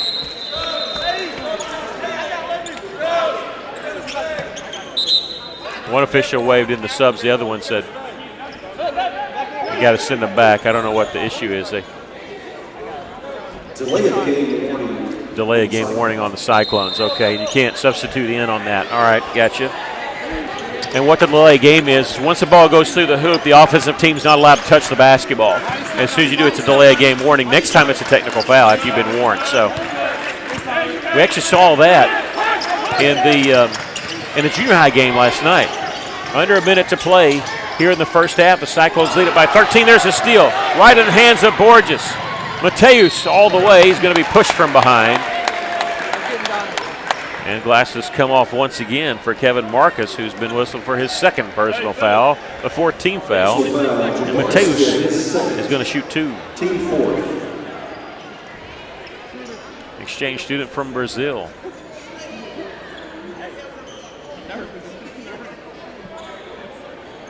I hope his glasses are shatterproof. Yeah, he needs the strap, that hooks around.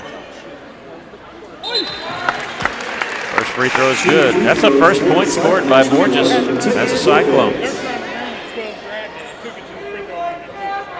They're trying to just go fast. It ain't no big deal. It wasn't my time. Yes. Okay, I got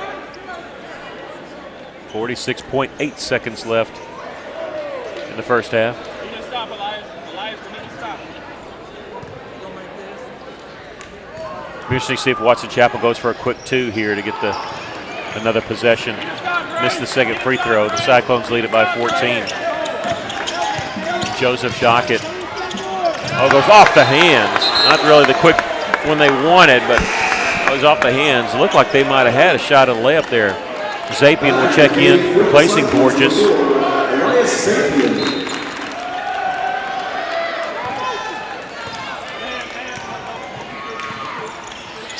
KJ Foster giving it up. Campbell at the top. 3-second differential between the shot clock and the game clock. On the block here, double team. Lost it going up because he was fouled. Wow. KJ Foster. And that's going to be 5 fouls on them anyway, so it's a shooting foul anyway. Because remember, there's no more 1-and-1.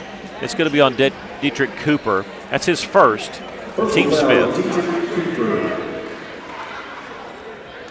And at the line is KJ Foster. 7 points for Foster here in this first half. Kevin Marcus will check back in.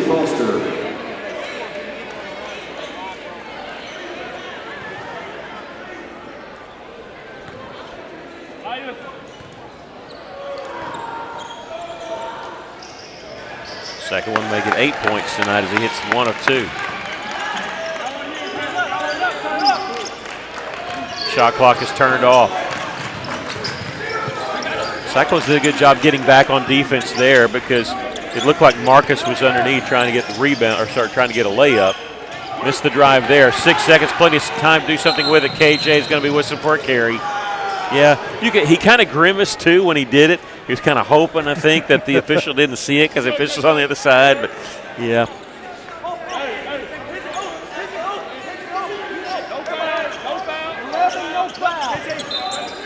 .7 seconds left.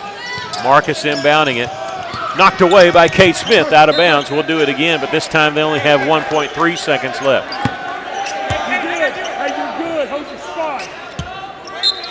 Marcus to inbound it here with 1.3 left. He's going to get it to Cooper. Launch a three, and check that was actually Jabri Smith. He missed the three. 15-point lead for the Cyclones at the half, 36-21.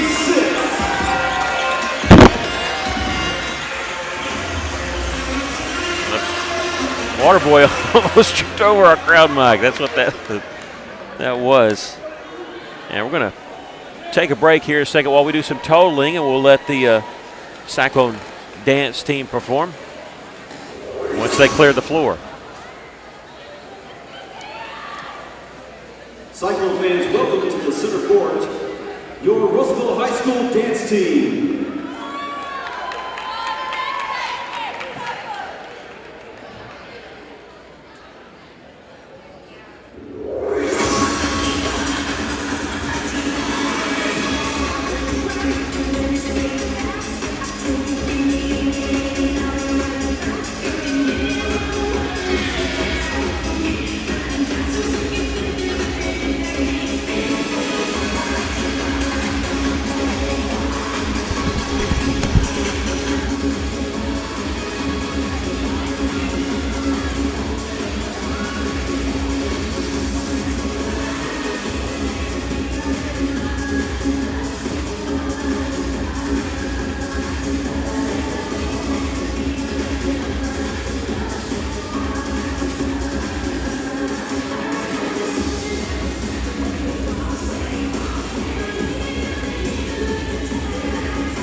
As the Russellville High School dance team there performing for you.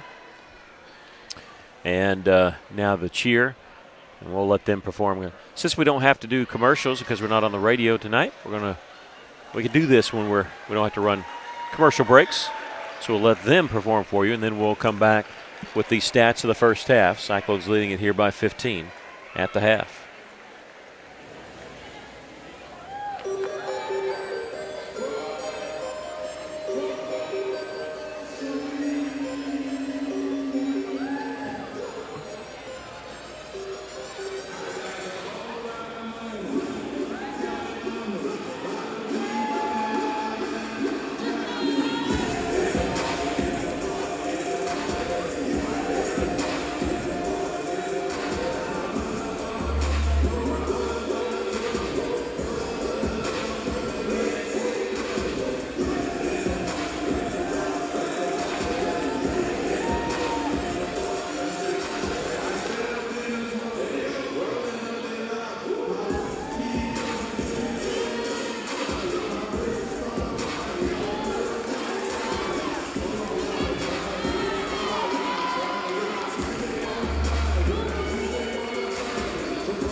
Cyclone fans, we are proud to announce and celebrate our Cyclone High School men's soccer team this evening, as they won a state title, and this title is the 3rd in a row and the 8th overall for the boys soccer program. We are incredibly proud of each member of this team for their hard work, resilience, and sportsmanship throughout the season. It's a high school soccer team who last year won 3 in a row. They've won 8 state championships in soccer. They go back to back to back. They are coached by What they said, I thought it was 4. Look at Jared Fuller. He's got all state rings on his hands. He's got 4 on one hand and 4 on the other. The 2024 men's soccer state championship team. Tonight, these men will be receiving their rings commemorating their championship season. Presenting the rings is head coach Jared Fuller. Team members include. They're announcing the team members here. Also, Dr. McDonald is with us this evening, also presenting rings.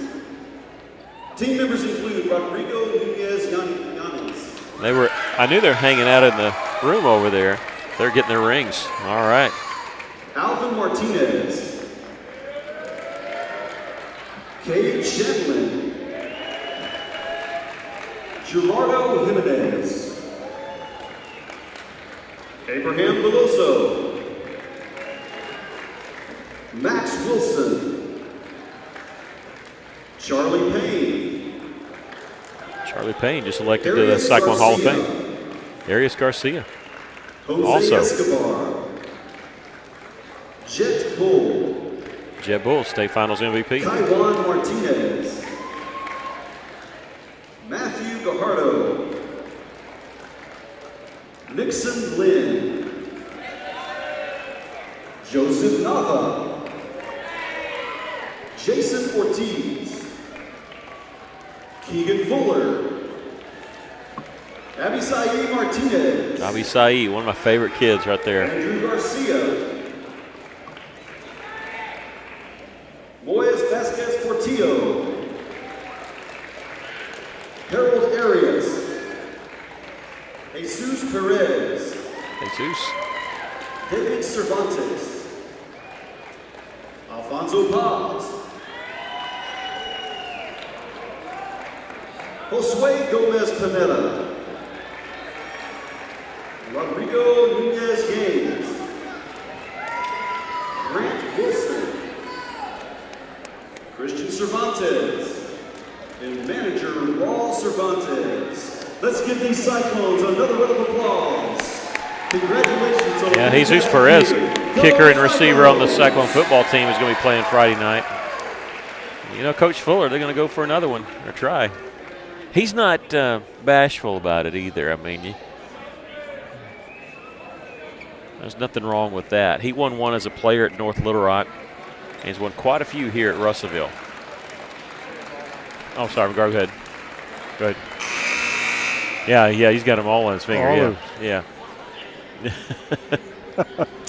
All right, that first half, Russellville was led by KJ Foster and Donovan Villarreal. Each had 8 points. 7 points for Caleb Campbell, 5 points for Cade Smith, 4 for Malachi Siner, Elias Zapien with 3, and Mateus Borges with 1 point. But what do you notice? I noticed that 7 Cyclones scored. That's hard to stop when the scoring spread out like that. Fort Watson Chapel, they were led by Joseph Dockett, who had 7 points. He also committed 2 fouls, a little bit of foul trouble. 5 points for Jabri Smith, 4 for Victor Cooper, and then 2 points for Kevin Marcus, Haywood King, and 1 point for Braylon Hughes in that first half. The only one really in foul trouble is Mateus Borges, who has 2 fouls for Russellville. But once the second half starts, you got 2 fouls. It is no big deal. Extended halftime because of giving the soccer team those rings, so they do not add more time on the clock as both teams back out on the floor. We're ready for the second half.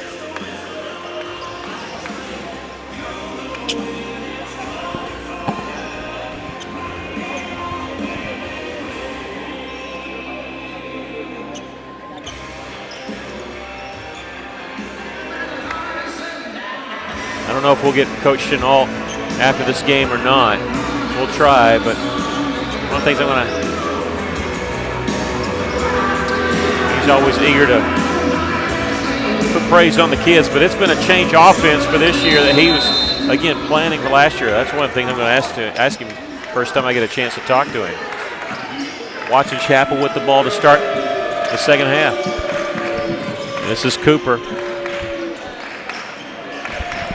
Fans are not going to be on him as bad now since the fans are they're going the other direction here. We get a foul called on the Cyclones, and this is going to be on number 21, Caleb Campbell, his second and the team's first. Caleb Campbell, his second.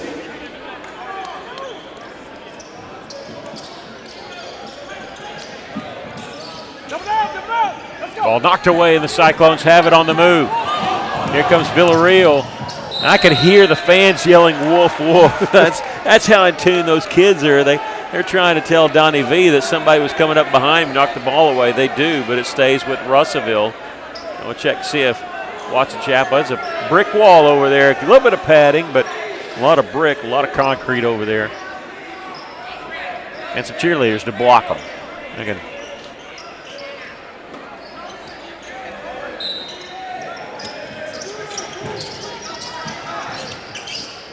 Campbell gets the pass from KJ. Jaden Foster with it now.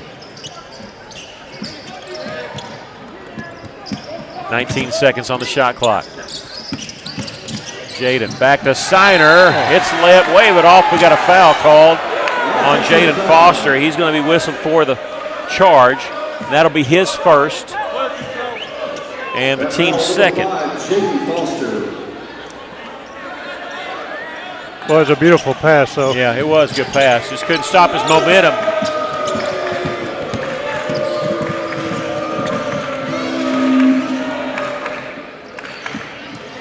Out on the wing is Dockett. Tried to kick it out, and it was tipped by Cade Smith. Villarreal on the move. Asa Fassett was a 3-on-2, and now Signer is going to be fouled. Got a pump fake, got his man up in the air. I think that was number 3. Yeah, it is going to be number 3, Kevin Marcus, and that's his third. And the first team foul called on Watson Chapel. And Signer was not in the act of shooting. Coach Chenault was saying, okay, Coach Chenault, he pled his case. He is in the act of shooting. Well, it was a pump fake. Russellville wasn't really sure about it. I saw Jaden Foster acting like he was going to inbound the ball down there. Signer hits the first. He's got 5 points for the game. 42% free throw shooter last year.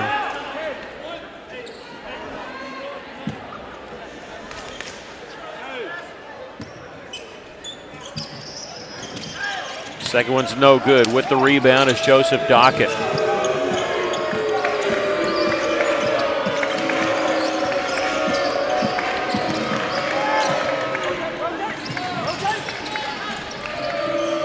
At the top is Cooper. Along the baseline, a drive by Smith. Whistle foul called on Russellville. Is this going to be on Caleb? No, it's going to be on number 3, Malachi Signer. His second and the team's third. And From here, it looked like he got the ball, but I think I heard a slap on that too. Player down for Watson Chapel, or Mike Hilton, came up to make sure he was okay. He's taking his time getting up.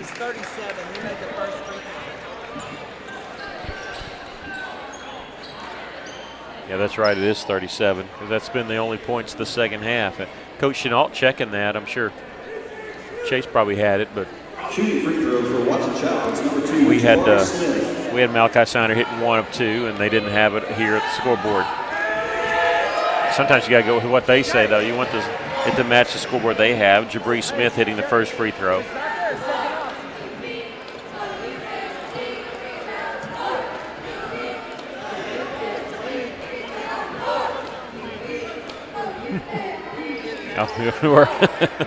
Chase. See, that's why we got to get you where you can talk to us. That way you don't have to text me about it. You can mention it. He hit 1 of 2. So we traded field goals here.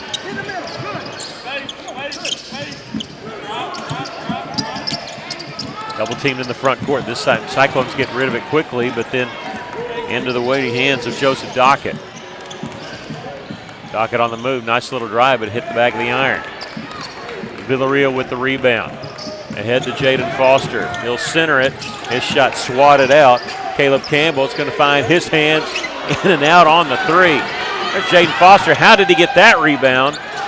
Missed the follow, though, with the rebound is Haywood King from Watson Chapel. Cyclones with the steal. We get a foul called, and that'll be on number 2, Jabri Smith. Sometimes it's frustration. You get the ball taken away from you, immediately commit that foul. But I don't know if that was. It was about to be a clear out for Russellville, so maybe he did that on purpose. That's the second team foul.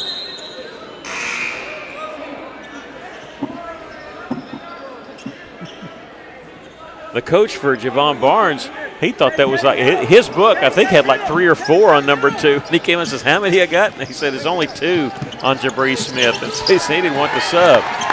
Man, here's Malachi Siner with a great pass. He hits the layup, and he's got 7. Shot blocked there by Campbell. And I've got Campbell down for that's his second block in the game. I got so excited I broke my pencil lead there on that block, trying to mark that down, and I left my sharpener at home. So we're going to switch colors here.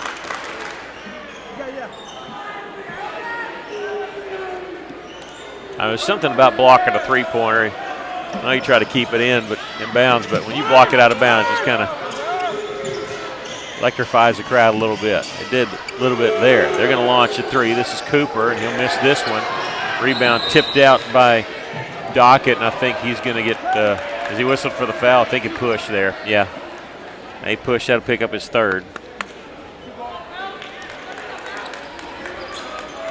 Personal foul, Joseph Dockett, his 3rd personal.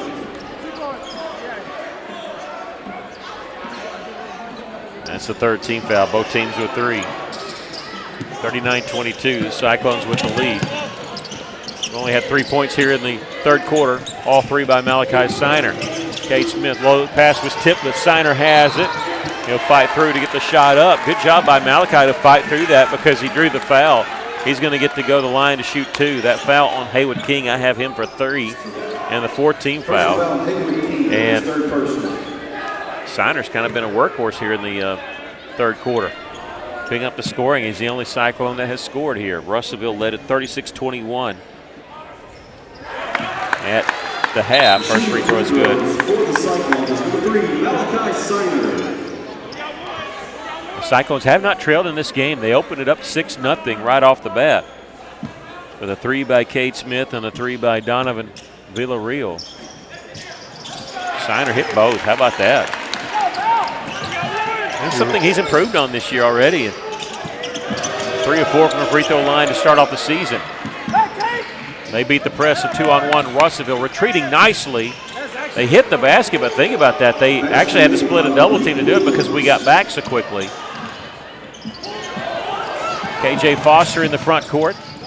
Villarreal left open, left wing, 3-pointer, no. Rebound in the corner there by Cooper for Watson Chapel. Siner slow to get up for Russellville. They have a 5-on-4 advantage here. Shot blocked from behind by Donovan Villarreal. We'll get a foul call, but I'm checking on Malachi Siner and see if he's going to be okay. That foul's on Donovan. Yeah, it's his 2nd. And the 4th team foul. It'll be a shooting foul anyway, though. Malik Williams, who has not scored in the game, go to the line and shoot 2. And Siner is out of the game, but he walked down to the end of the bench and talking to Mike Hilton, who's getting a lot of work tonight. First time he's been checking on a Russellville Cyclone, though.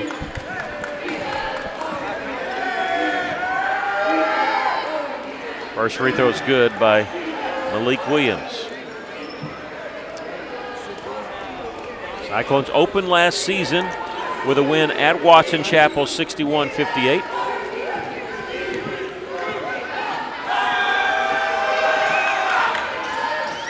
Second free throw is good. The last 3 times Russellville has played Watson Chapel, 2 of them have been at Watson Chapel. The only one that wasn't was actually at Conway. Part of a, not really jamboree, but not a tournament either. One of those predetermined games. Cade Smith getting his own follow and putting it up and in. He has not scored since the first quarter, but he's got 7 for the game now. The Cyclones lead at 43-26.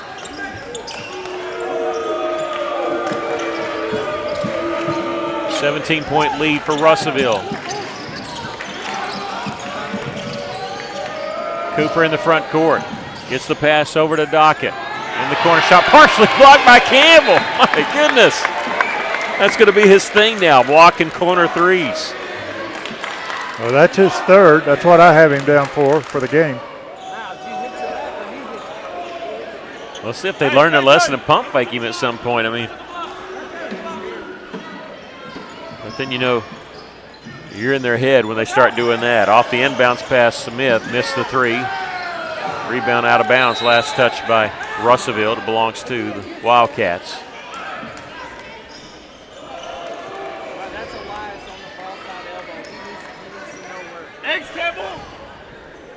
I'm still looking at Siner over here next to me, and he has not sat down. I don't know if it's a leg or back. He's kind of walking it off a little bit. Three-pointer made by Jabri Smith. Timeout, Watson Chapel. And Jabri Smith hits the three. It's a 14-point lead for Russellville. And we'll have a 30-second timeout. No, they want a 60-second timeout, so I'm going to turn things down for a minute, rest for about 30 seconds and come back. Russellville leads it by 14.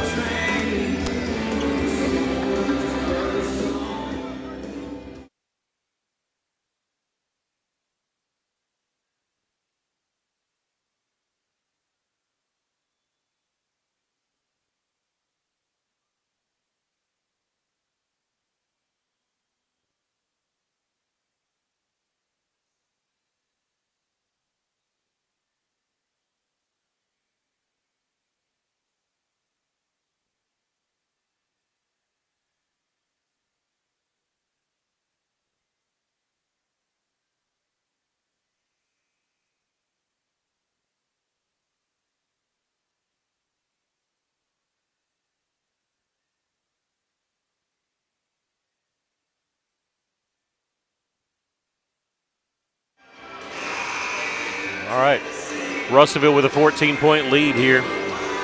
After that three-pointer by Jabri Smith, he's had 2 threes in the game. He's got 9 points. He leads Watson Chapel.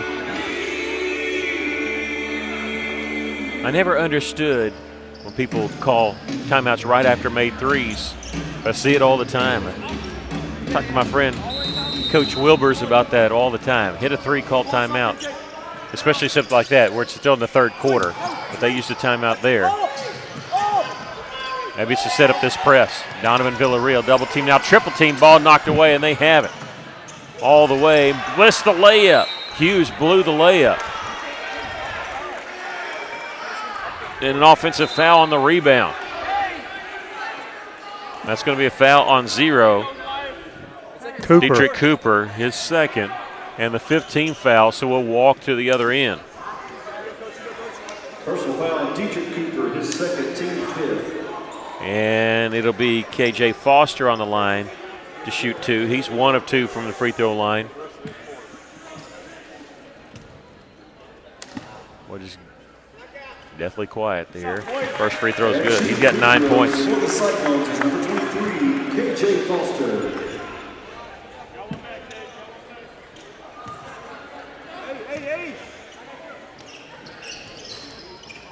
Missed that one, so he and Siner with 9, Villarreal with 8. The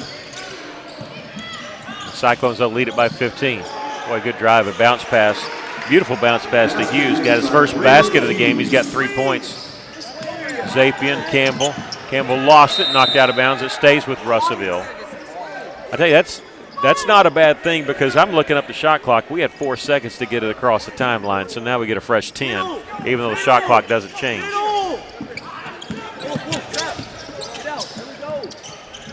Zapian on the right side. Here's Cade Smith, knocked out of bounds. It stays with Russellville. Cooper knocked it out, and he was trying to politic to get the basketball, but they're putting the ball down, starting to count. Russellville was not over there to inbound it, and now we have a whistle and a hold here as they grabbed a hold of a Cyclone player, and this is going to be on Jabri Smith. And now I have him for third because that's his third. Yeah. Because they had taken one foul off of him and assigned it to somebody else. And so that'll put Zapien on the line. Zapien, a senior. Well, he really started to come into his own last year during JV games, and he was entertaining to watch. He was worth coming early just to watch him. Really good shooter, really good ball handler, and I think he's going to help us out a lot this year. He hits that free throw. He's got 4 points.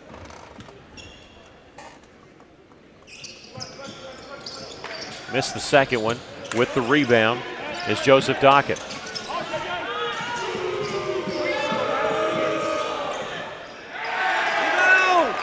Cooper missed a layup. Whistle foul on the rebound. It'll be on the Cyclones. I think this will be on, will this be on KJ? Yeah. No. I'm sorry. I didn't mean it was on KJ. I mean KJ's going to be the shooter.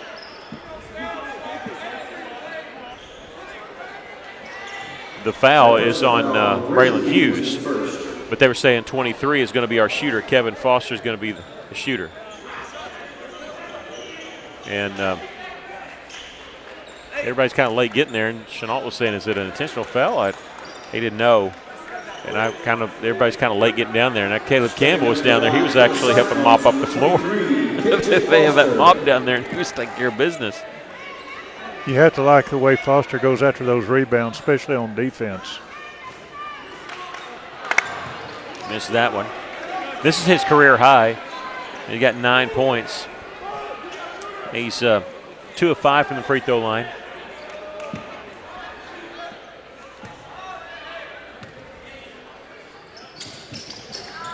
All right, 3 of 6. He's in double digits. All right, 10 points for KJ.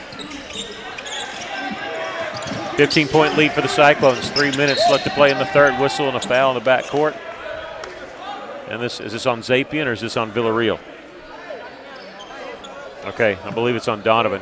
No, it's on Zapien.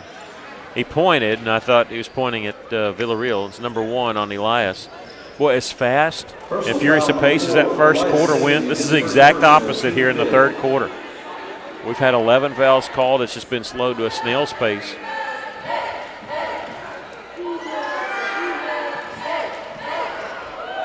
Not saying they're bad calls, just saying it's slowed down. First free throw missed by Dockett.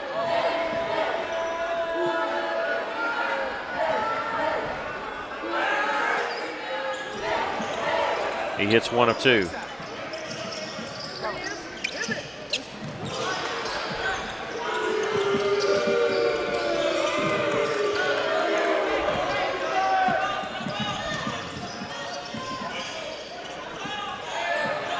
Three-pointer missed. Villarreal chasing down the rebound in the corner. 2 quick passes to Zapien. They got it from Campbell. KJ, the trailer, with the left-handed layup, and he drew the foul.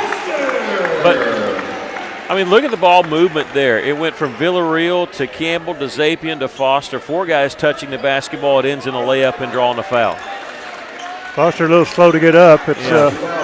He's working that right shoulder a little bit. Came down hard on him. That's number 3 on Cooper. Foster with 12, going to line for the three-point play. Opportunity here. Zapien will check out. Mateus Borges in the game.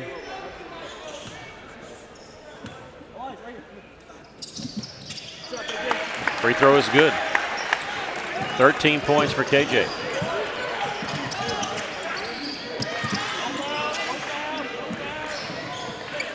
We had a 15-footer. He's a little late. Marcus was getting to it, so they'll back it back out.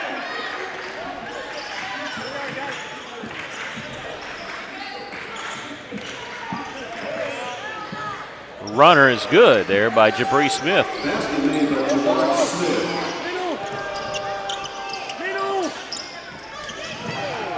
Jumping in there and getting the steal is Dockett. He'll miss the layup. KJ with the rebound. Cyclones trying to force the action a little bit. With a steal is Smith. He'll take it all the way with the left hand. And now timeout by Coach Chenault. A minute 43 left to play here in the third. The lead is down to 13, 49-36. And Jabri Smith He has 8 points here in the third quarter alone, 13 for the game. Be a full timeout for the Cyclones.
Cyclones with 3 timeouts as Watson Chapel has the same. Cyclones trying to stop this little run by the Wildcats. And you don't want it to get below 10 points because then it sort of feels like sometimes they get snowball from there. It sure did in the girls' game in that second quarter.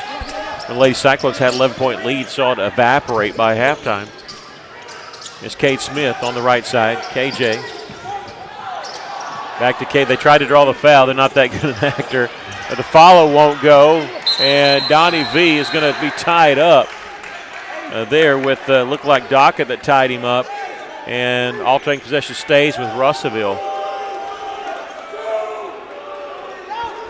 1:18 left to play here in the third.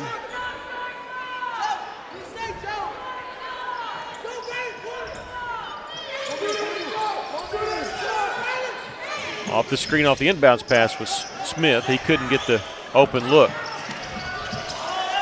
Moving the basketball around. There's Campbell. We missed one from the left wing. There's Watson Chapel. And this is Joseph Dockett. Wow, what a play there by Cade Smith. Off the interception. KJ, high-ranging three, no good. Campbell diving, trying to get the steal. Reverse layup by Marcus. He's got 4. Under a minute to play. Lead down to 11. Another steal by the Wildcats. 2-on-2.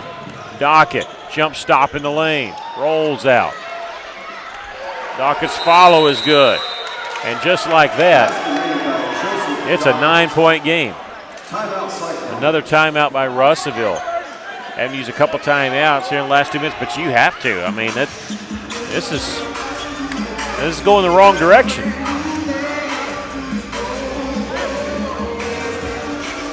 Russellville led by 15 at the half. They built it up to 17. That was their largest lead. And that was 43-26. Since that time, they've scored 14, and we've scored 6, and erased the double-digit lead. It's 9 points is the difference right now. The Cyclones will have 2 timeouts going into the fourth quarter. But again, coach has finger on the pulse. You gotta know when to use those timeouts. You can't always save them for the fourth quarter. You gotta make sure you can change momentum, and this is perfect time to take it, draw up a play. Watson Chapel's putting a lot of pressure on whoever's got the ball. They're doubling up everywhere. They're just doing a good job right now. And there they are with another steal and another layup. Down to 7.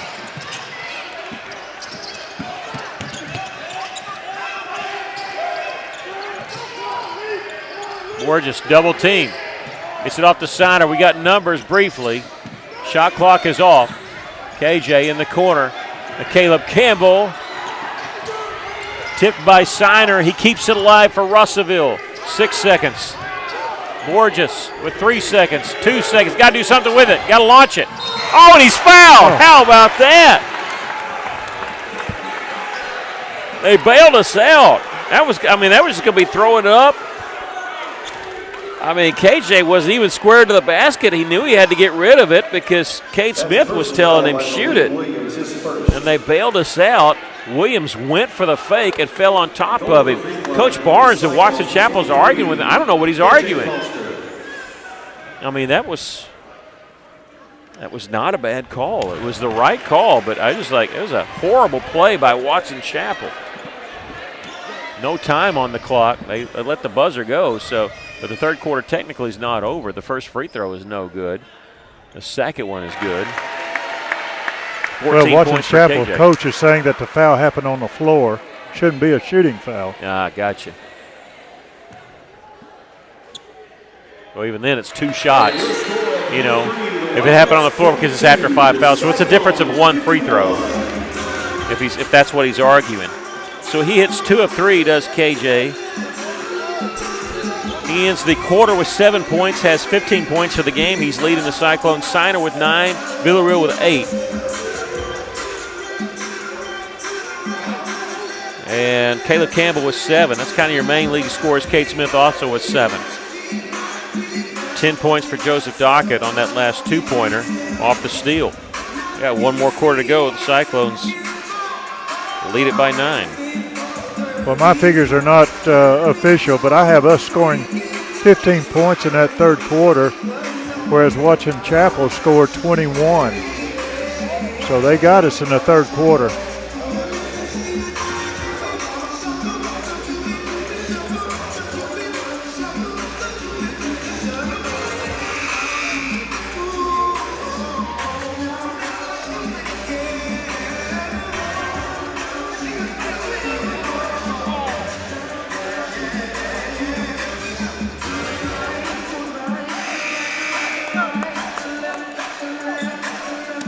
All right, it'll be Watson Chapel basketball. We start the fourth quarter.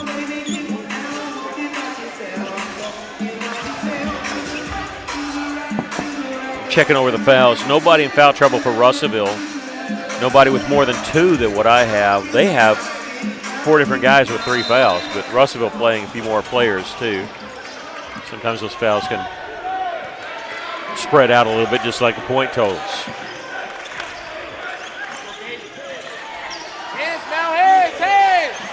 Three-pointer, they set the screen there. They had a good open look there, missed it on the rebound. We're going to get a foul called on Cade Smith. He just said, I got all ball.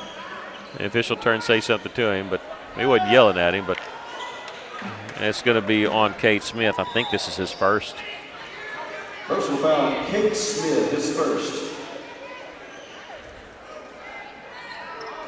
It's Hughes to the free throw line to shoot 2.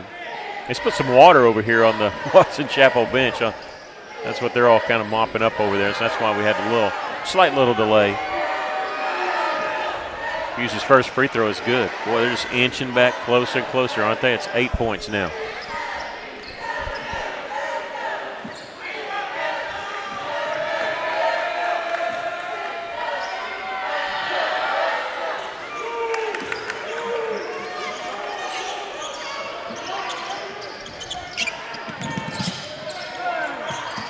They give us a little different look on the different type of press. It's been giving us some issues here, but we beat it that time pretty easily. Gorgeous. They leave him open. Oh, he can hit from there too. Hit up the back of the iron. That was close. The follow is good.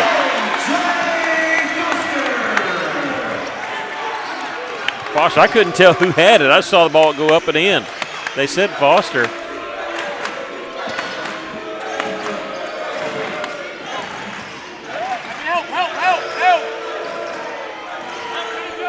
KJ's got 17.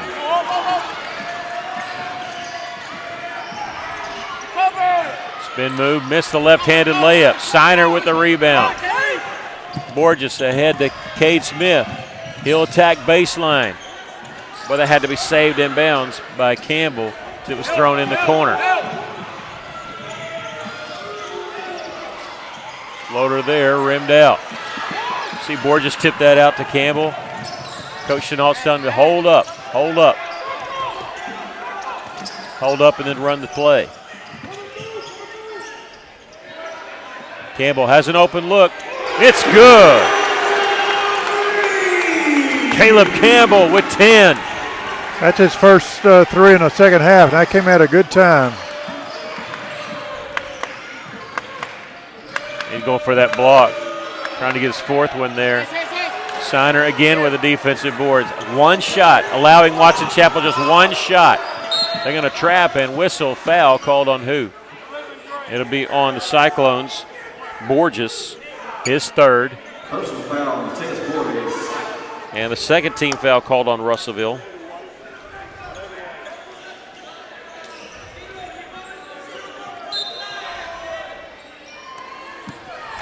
Let's go, KJ.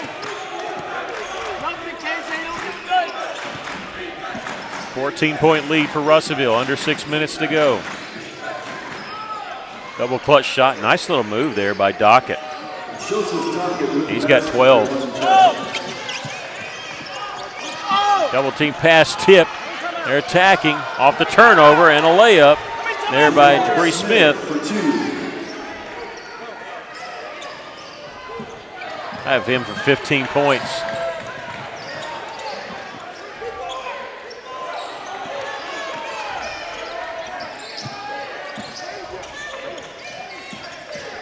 Zapian will split the double team. His shot blocked, whistle foul.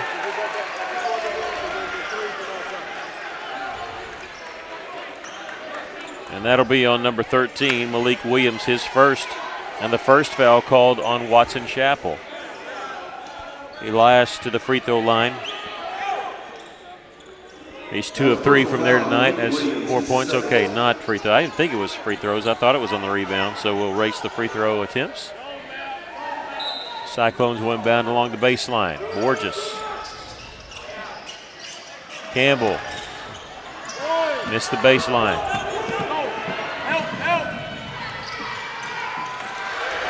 Dockett again. Good grief. 14 for Dockett. It's a 6-point lead. Bounce pass underneath. Knocked away from Signer. There's a scramble for the loose ball. Jump ball, and it'll belong to Russellville.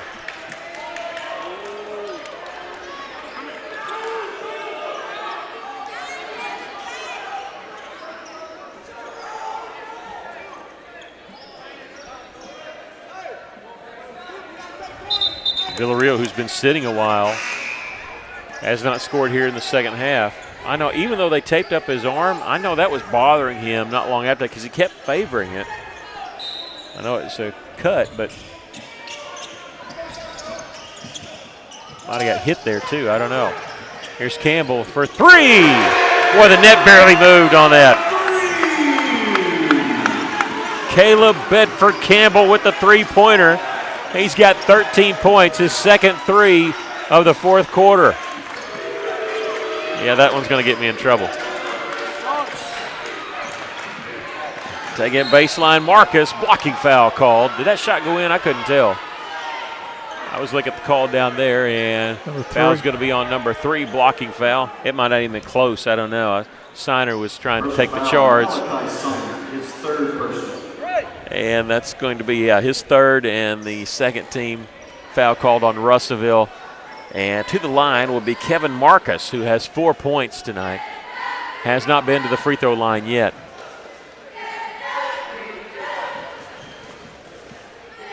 Shooting free throws for Watson Chapel, number 3, Kevin Marcus.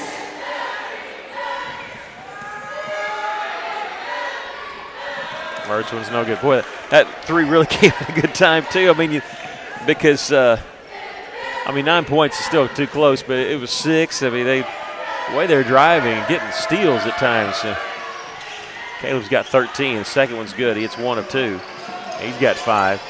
8-point lead. KJ ball knocked out of bounds, and they're going to say last touch by Russellville. And one official,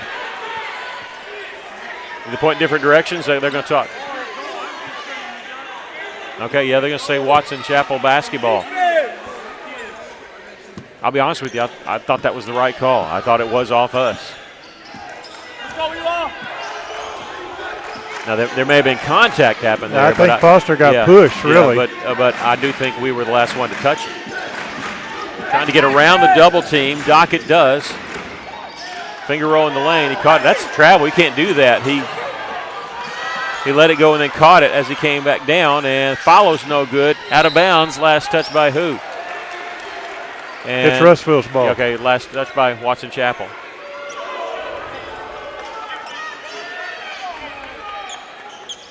Okay, the official, maybe that's the rule. I didn't know that. He said if it's a shot attempt. He said if it's a shot attempt, then you can come down with it. That'd be news to me. I didn't know that. If that's true, I need to ask Disco Dan, our resident referee, about that one. Nice feed inside to Siner. What a pass from Caleb to Siner. And he did the right thing. He put it up quick. Nobody's going to get off the floor and block that one. A turnaround jumper really quick. And he's got 11. The Cyclones up by 10. See Donovan almost get that. Three-pointer. Missed that one. There's Villarreal with the rebound. Knocked from his hand. Get it. And now they're going to get on the foul. And that'll be on Cooper, his fourth. I got him for 4. And that'll be their third team foul. Personal foul, Dietrich Cooper, his 4th. Okay, just a second. I had him for 2. No, they do have him for 3. That's right. Yeah, right. Malik Williams has 1. That's right. 3:40 left. Remember, we get to 5. You're shooting 2 free throws, but not until then.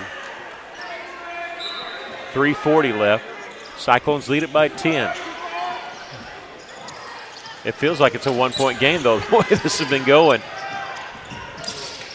Caleb looking for that bounce pass to the baseline. He does. No-look pass from Siner. Wow. How about that? That's a great play. Yeah. You need to show that one over and over again. Yeah. Great pass from Malachi. No-look to Donovan Villarreal, who's got 10 points. Cleans up with the layup. Three-pointer, no good. Donnie V with the rebound. Malachi going to stay back there in case he needs help. Yeah, he does. Beat the press. Zapian takes the pass from Foster, misses. There's Siner running the floor with the rebound. Good feed underneath once again. Malachi to Zapian, who got the layup. Malachi, what is he, a point guard? He looks like John Stockton out there with these passes. Zapian with the layup, and the Cyclones lead it by 14. We got a timeout called by Watson Chapel. I got Malachi for 9 rebounds. I may be off, but well, we need to be he is really controlling the board right now. We need to be counting his assists. That's 6 points for Zapian. But my goodness, the no-look pass to Villarreal, and then that dish inside the lane to Elias for the layup. And Russellville, just like that, we went from up 8 to up 14. Breathe a little bit easier, but still too long to go. Both teams with 2 timeouts.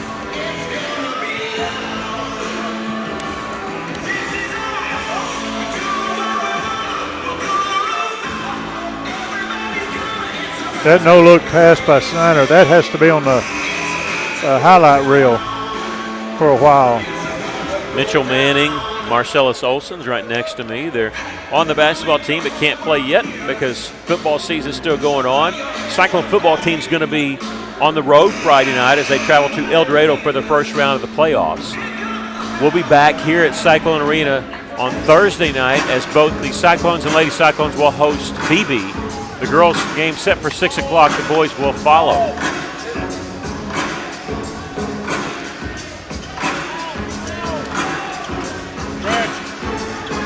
Oh.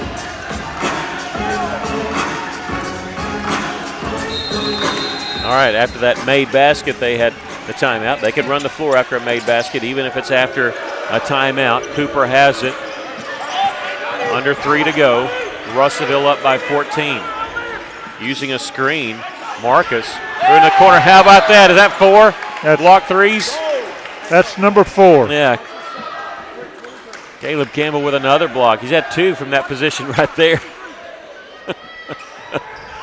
We're counting the wrong things. We should be counting his block threes and Siner's assists, apparently. Cooper, little floater from the right elbow. A little too strong, just off the back of the iron. Siner had the rebound.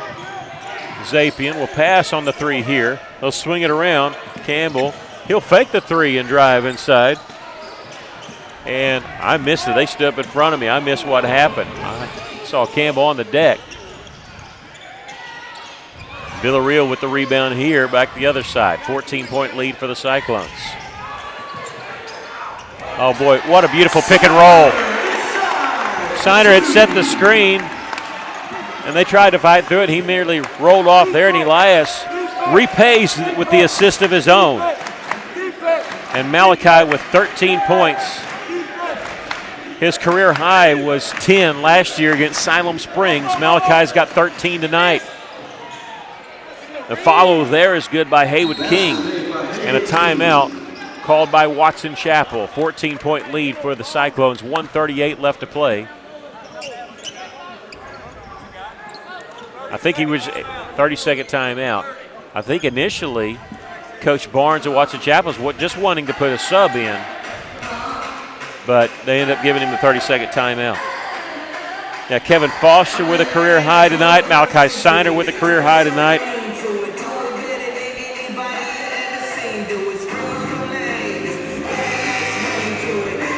They're both in double figures. Russellville with 4 players in double figures tonight. 17 for Foster, 16 for Campbell, 13 for Siner, 10 for Villarreal. Cade Smith with 7, Zapian with 6.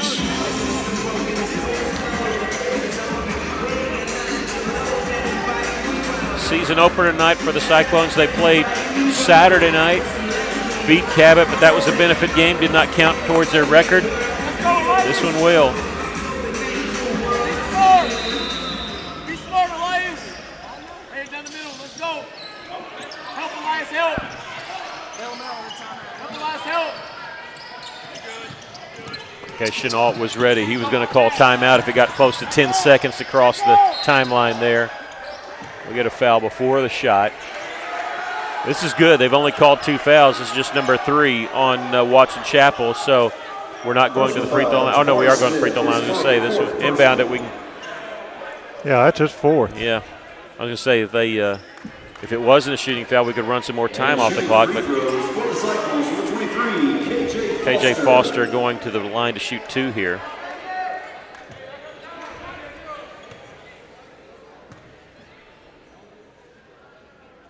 He gets this one.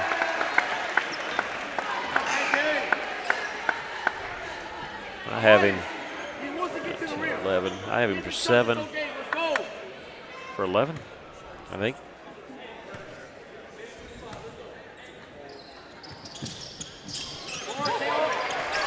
Missed that one, but the Cyclones get the rebound. Up 68-53. Minute 20 left. Still have the shot clock. Russellville content to milk this down a little bit. Going to win this game. So their lead cut to 8. And a big flurry of points. Won by 3 by Caleb Campbell. Ball knocked away. Taken away by Watson Chapel. This is Marcus in the corner. Hit the 3. Jabri Smith, he's got 18 points.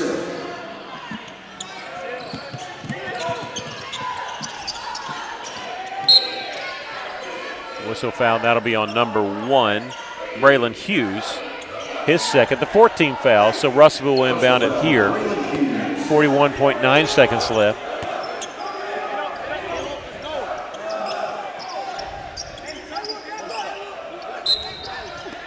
Russellville up by 12. And inbounds to KJ. Double team gets it over Villarreal. They're not looking to foul. Watson Chapel just playing some tight defense. Nice feed from Siner once again. This one to Villarreal. He's spreading the assist around. Donnie V's got 12. Quick shot there by Smith. He's got 20 points tonight. He's had a heck of a game. Shot clock is off. We don't have to shoot here, but they're coming out with double teams.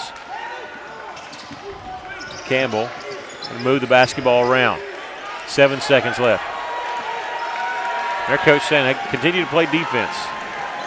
The Cyclones going to win this one by a score of 70-58.